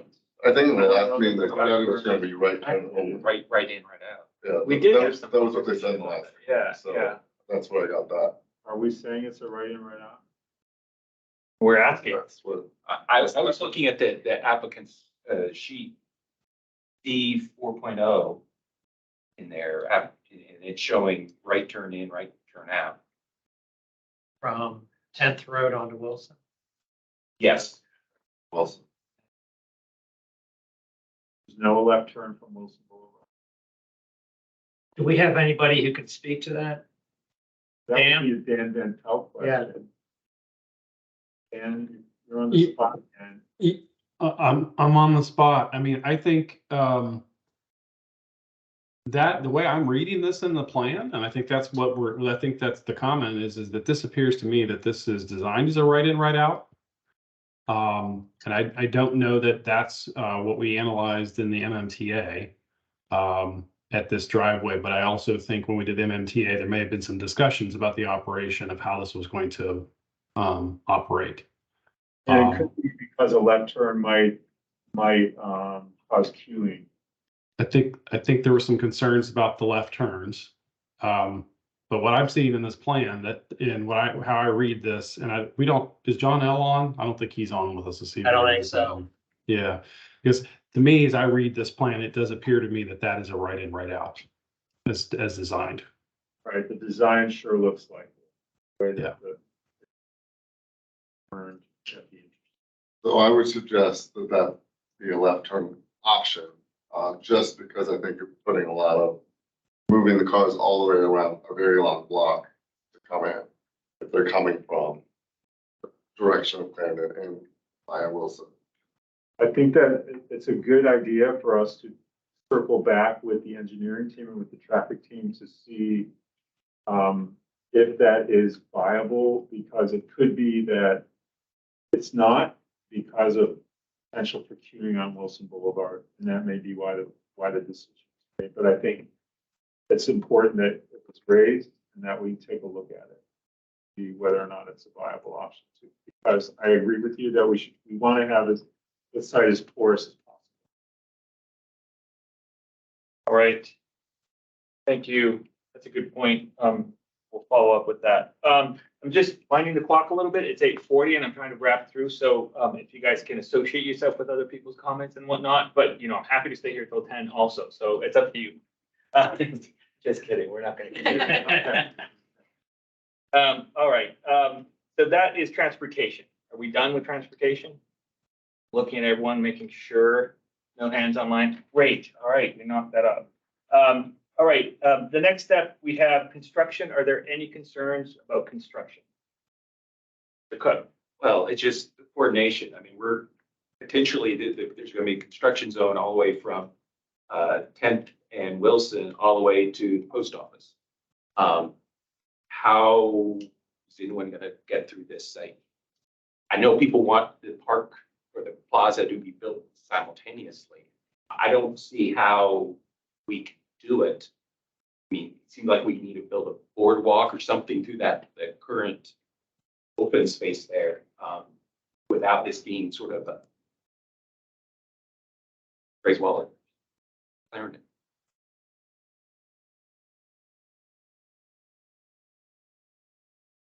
Maybe a question along those lines too, is when do you rebuild Wilson?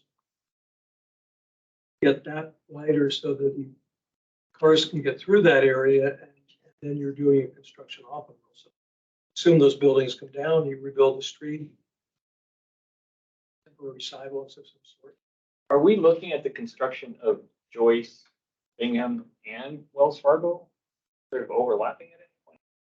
Entirely possible. We don't know because they're certainly all coming to the board in sequence. Okay. But I mean, you all have to remember, better or worse, Boston, all those projects in Boston went in a sequence. Sure you remember. The West Roslyn projects, the high school, the Penzance project, the playing fields, Queens Court, they all went in sequence beginning in 2016 and ending in 2020. So we have this experience there in Arlington of multiple projects, 3, 4, 5 projects in the same geographic area in the same time period. They may last 5 years. And you may not be happy about it, especially if you live adjacent to them and the county board office maybe. But they do happen. And when they're done, I mean, I live across the street from the high school and I endured a lot of that construction, but it's great now, But yeah, it was a long time construction and a lot of coordination. That's the simple answer, but it's extremely complex. But we do have the staff and, coordinating with a variety of developers, public and private. Great, thank you, Dennis. Does that answer your question, sir? Well, it's not a satisfying answer, but it's an answer. I would just add that we want to also have this go smoothly as well, right? It's in my client's best interest to have coordination. Joyce Motor is basically, look at the picture in the bottom right. They're abutting properties essentially.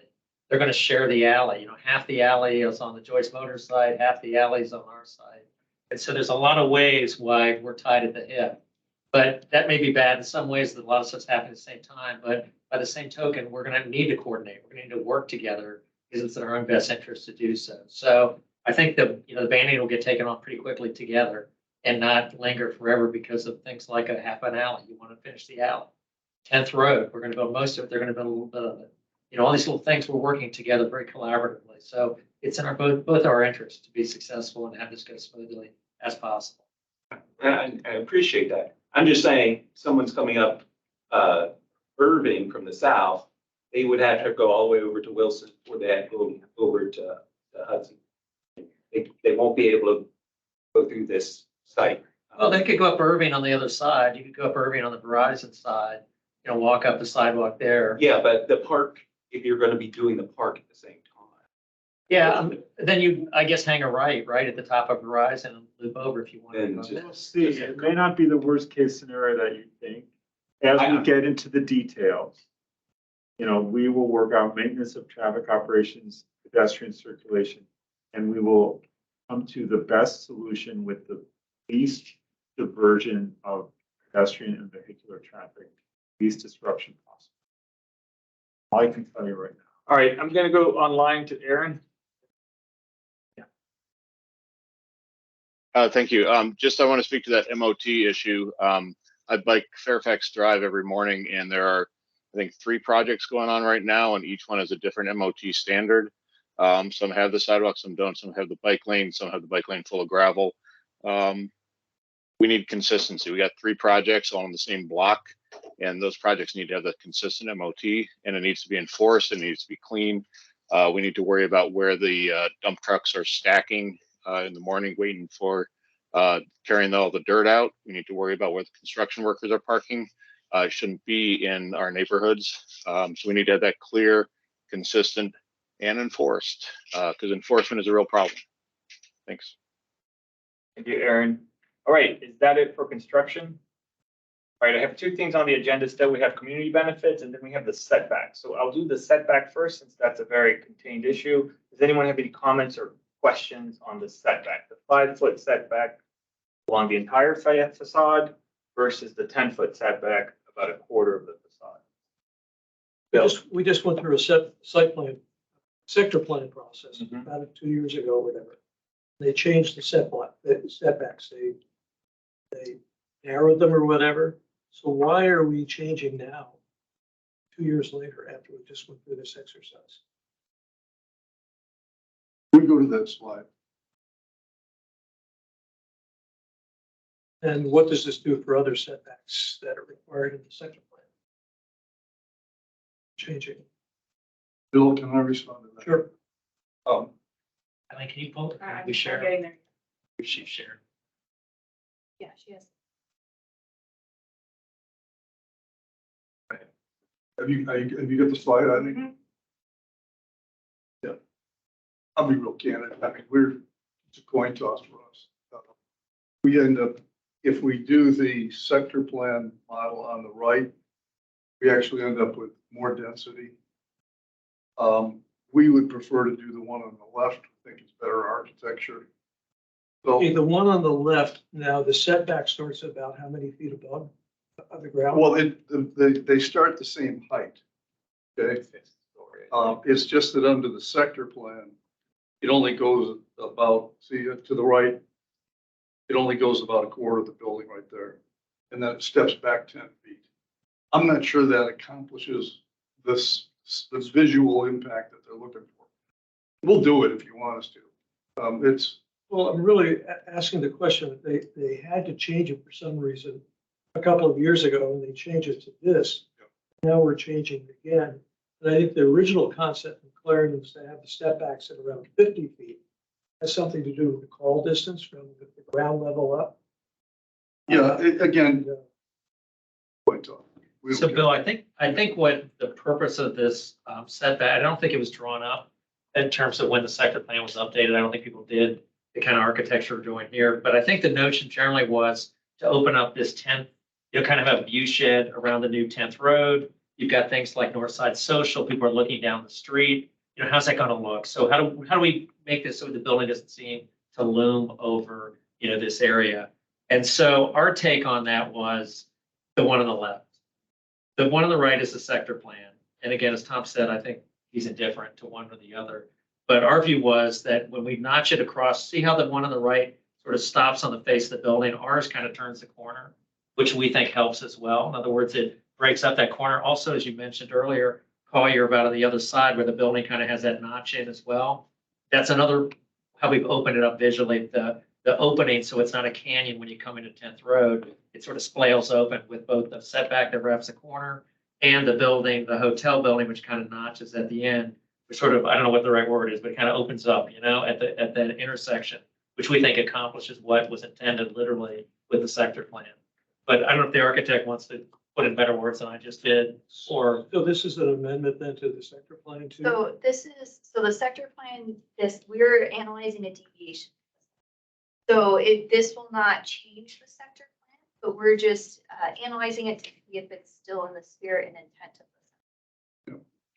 the. Almost like a very. You guys tell us. So each one. You guys tell us. We look at this on the left.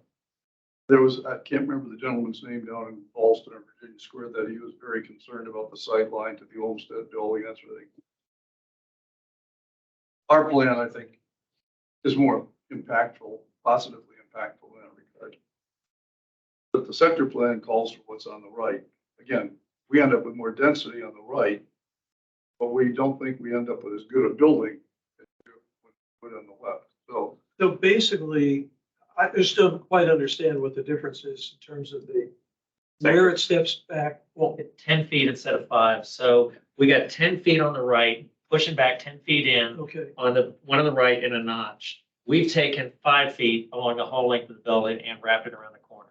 So That's the difference. let me clarify one thing. So the sector plan guide is that it step backs 10 feet, either at the second, somewhere between the second and fifth floors. right. What they're proposing is a step back at the sixth floor of 5 feet.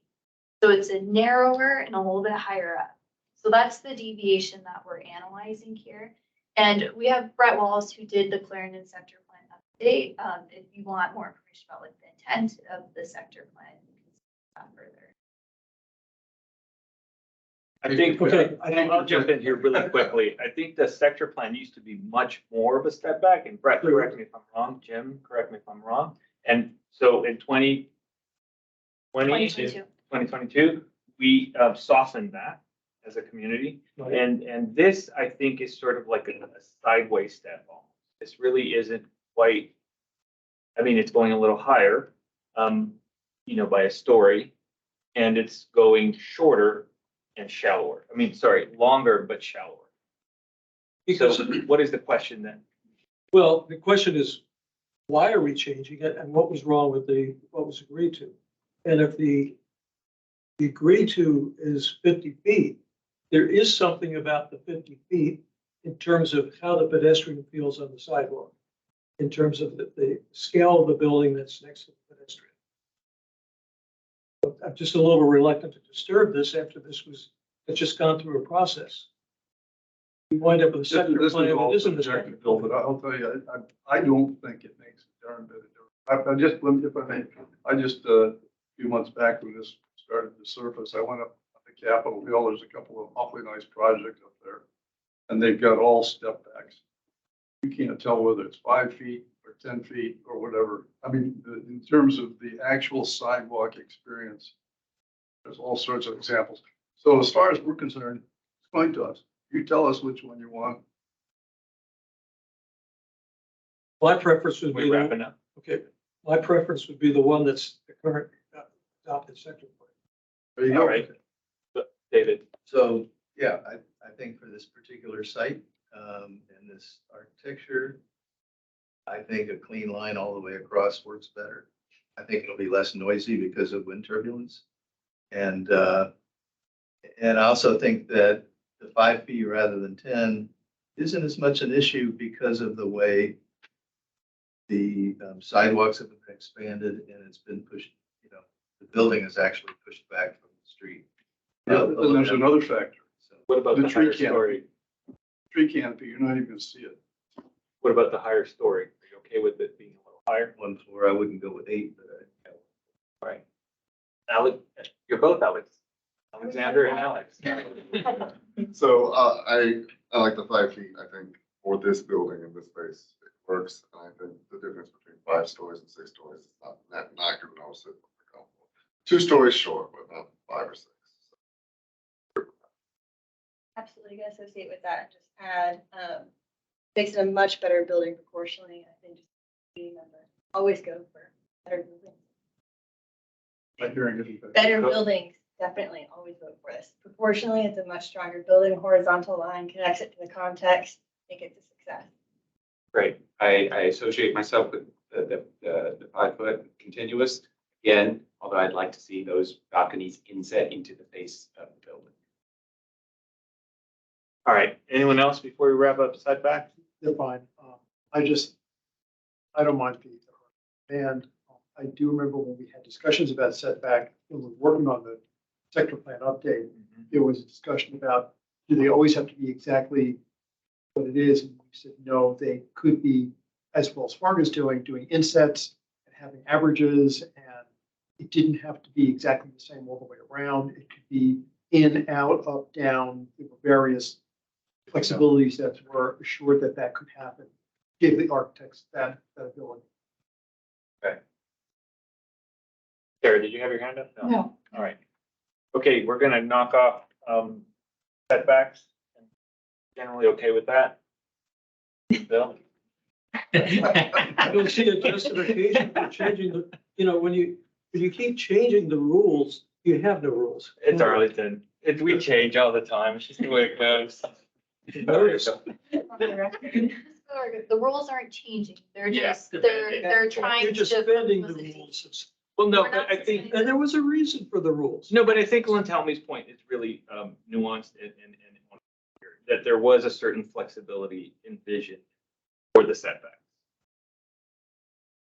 So the intent was to create a differentiation on the facade and some sort of a texture and scaling. It sort of is doing that. I think almost more successfully than just a quarter, to be totally honest. So I myself am not opposed to this setback compromise. We can have a conversation. Okay, I'm an architect. I can stay Okay. with you and we'll have some coffee and we'll talk about this. and The get into a 50 good feet spot. actually came from the president of Starbucks. But anyway, that's. All right, and that was thanks, it. Bill. All right, Competitive. with that, we go to community benefits. Do we have any comments or issues on community benefits? And The last sustainability. category. I think it is on my list unless we bring something else on others. There was one about sustainability. That would fall under. Yes, Bill. Who's gonna maintain the park? Right, that's a good one. Park maintenance as a community benefit. Yeah, so And at what level of care? Probably hopefully a higher level than county is able to. I just want to say, we've got a very expensive investment right next to that park. That's good. Yeah. I hope you stay there all the time. Yeah. All right, and then Commissioner Lentelmi mentioned something about on-site housing. That would be on the community benefit, so let's bring that up. Anything else? I said the improvements to the west side of Wilson Boulevard. Okay. Sarah? Not something new, but supportive of park development happening at the same time as the rest of all of it. Great. Okay, no hands online. One more, Bill? Maybe improving lighting around the site, maybe doing some brainstorming with staff. Pedestrian lighting, yes. So you're doing requirements under this category. I can speak to that if you. I think that would fall under community benefits. So the lead would be factored into the benefits. I have a particular, I think this is not in the optional category. Bird-friendly glass. I know you said you were going to explore the standard 8 to 36. And I think, to go along with the outstanding design, high intentions for this, I would really like to ask that you take a look at bird-friendly glass on the top levels with buildings, because they're open on all sides, so you've got fly-through risk. And also ground floor. Well, it's not required. It's unfortunate it's not required.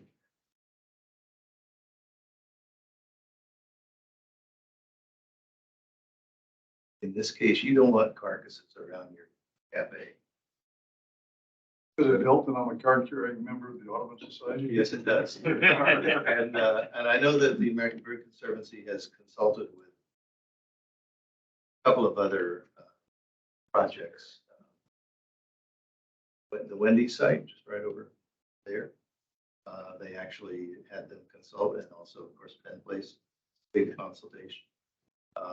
But I do think it would be worth your while. I'm not saying, the windows aren't big. I'm not saying the whole building has to have it, but I think, that 8 to 36 covers the important areas as far as street trees. But in this case, you're going to have a very robust natural area around, and that's what to think about that. Also prevented. Most of this is you can get now for the prices you can get it. You won't even notice this. But Thank you, David. It is 9 o'clock, so Do you need to come back to windows? no, we're all done. We're cool. We checked that one off. Alex, quick comment. Yeah, quickly, so contribution to the park, if there is overage, contribution to the future 10th Street Park, which obviously is both parcels that are, as well as affordable housing, be our priorities. Great, thank you. All right, here's what we're gonna do. We're gonna do a quick closing statements from everyone. You can pass if you don't want to. And then we will have one community speaker and then we'll wrap this up. All right, thank you, everyone. We're gonna be over a few minutes. It's 9:01 now. Alex, you start. Alexander, sorry. Yeah, so I mean, overall, it's a beautiful complex, and I think it's going to be a great addition to the neighborhood. But obviously, our biggest concern remains the Irving Street dock, which I hope there's a way to either move it or do your best to mitigate it. We'd like to see the park as activated as possible. So to the extent that the county and you can work so that the hotel operations integrate into the park or flow over, I think that'd be a good idea. I'm looking for the community benefits for these accommodations, and just as I just said, the affordable housing. I hope your support for the overflowing into the park. I'm not talking about overwhelming, but just get, I hope Some activity. community support. I think that, I mean, we don't want it just to be. Great, thank you, Alex. It's a marvelous project. I'm gonna miss Silver Diner, but I think that the design does a great job of tying into the community, the context, it's really seamless. Great, Thank you very much. Yes, this is a great project. I think it'll be a great asset to Clarendon. I think we've had a lot of issues, but they're relatively small issues.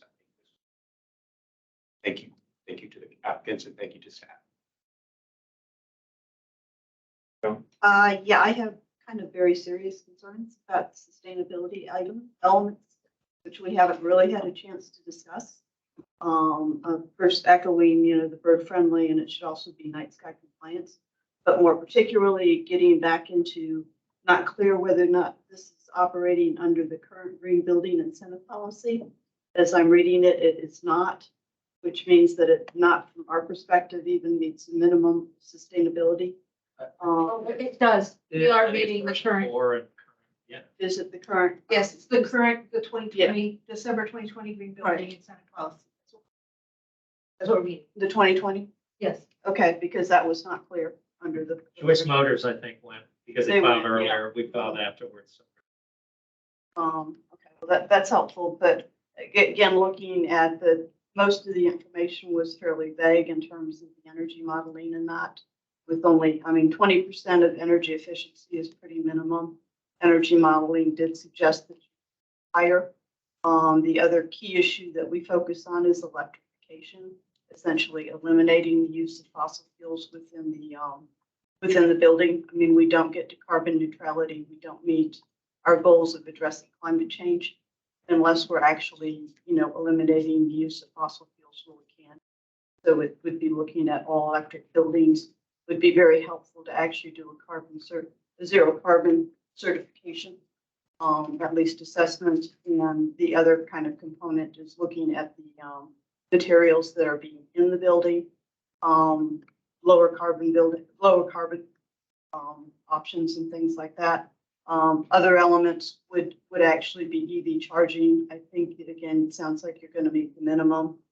We tend to suggest that, given a shift to electric vehicles, 4% and 10% ready is not going to be sufficient to meet future demands.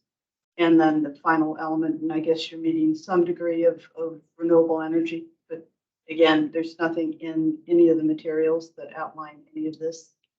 So, I'm kind of really looking at being, we have a checklist. I think I shared it with staff and I hoped it would be shared with the applicants. But right now it gets fairly low rating because we don't really have much details in terms of the project itself. But again, if we're not reducing carbon emission, which means we have to stop increasing the amount of fossil fuels that we're building. So. Thank you, Joan. Yeah, overall, I think it's a great project. I think we need it on this end of Clarendon. That said, be prepared for planning commission for a number of the issues that Joan has raised do come up with planning commission. Electrification of the building, EV ready, and even if you don't have outlets now for cars, do you have space for the transformers that would be necessary for later additions. Is it ready to give the conduits in place that when it comes time to do it, you don't have to spend huge amounts of money to retrofit. It can be just rammed right in. These are all things that come up routinely at planning commission. Same with bird-friendly glass, dark sky. We raise these pretty regularly. So you will need to be prepared to have questions when it comes up. But otherwise, conceptually, it's a great idea. We don't have a hotel in Clarendon, so it's definitely, I think the need is there. And at the point there, it's like very, very visible.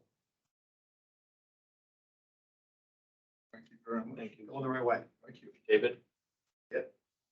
Great cornerstone, for a whole set of blocks that are going to be pretty magnificent. With it all. Thank you, David. Bill? I think it's a great building. Be a real asset for Clarendon. Also on the board of the Clarendon Alliance. And it's more customers for the restaurants and a different sort of customers that are maybe wanting to go less party types. Should be a big help. And I think lighting around the site is important. A couple of staff maybe looked at lighting in the more general area to see ways in which we can improve it. And I think having the hotel adequately parked is important. An increase in thefts and break-ins and cars in the whole area. And you don't want that up on their site where people complain, hey, I couldn't get in the garage there. I parked in the neighborhood. I got my windows broken or my catalytic converter stolen. That sort of thing. Thank you. Thank you, Bill.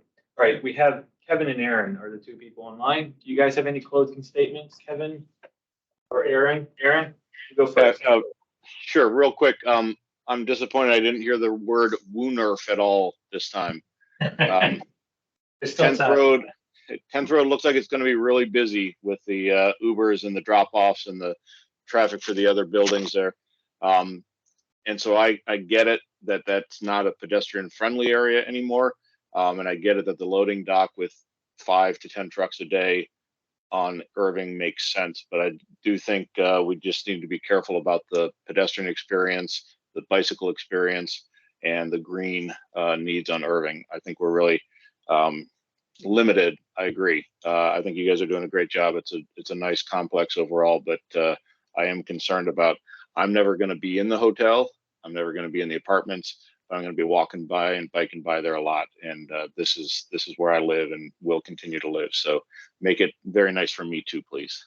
Right. Thank you. I'll bet you that you will be in that hotel, at least at the beverage operation. You can buy me a drink. All right, Kevin, your turn. Yeah, I think this is an incredible addition to our community. Kudos to being able to fit this type of development on a challenging site. And I think to have this type of prominent high-end hotel in this prominent Clarendon location will be fantastic. So thank you. Is that it then? Then we have one public speaker. I will make one quick comment myself.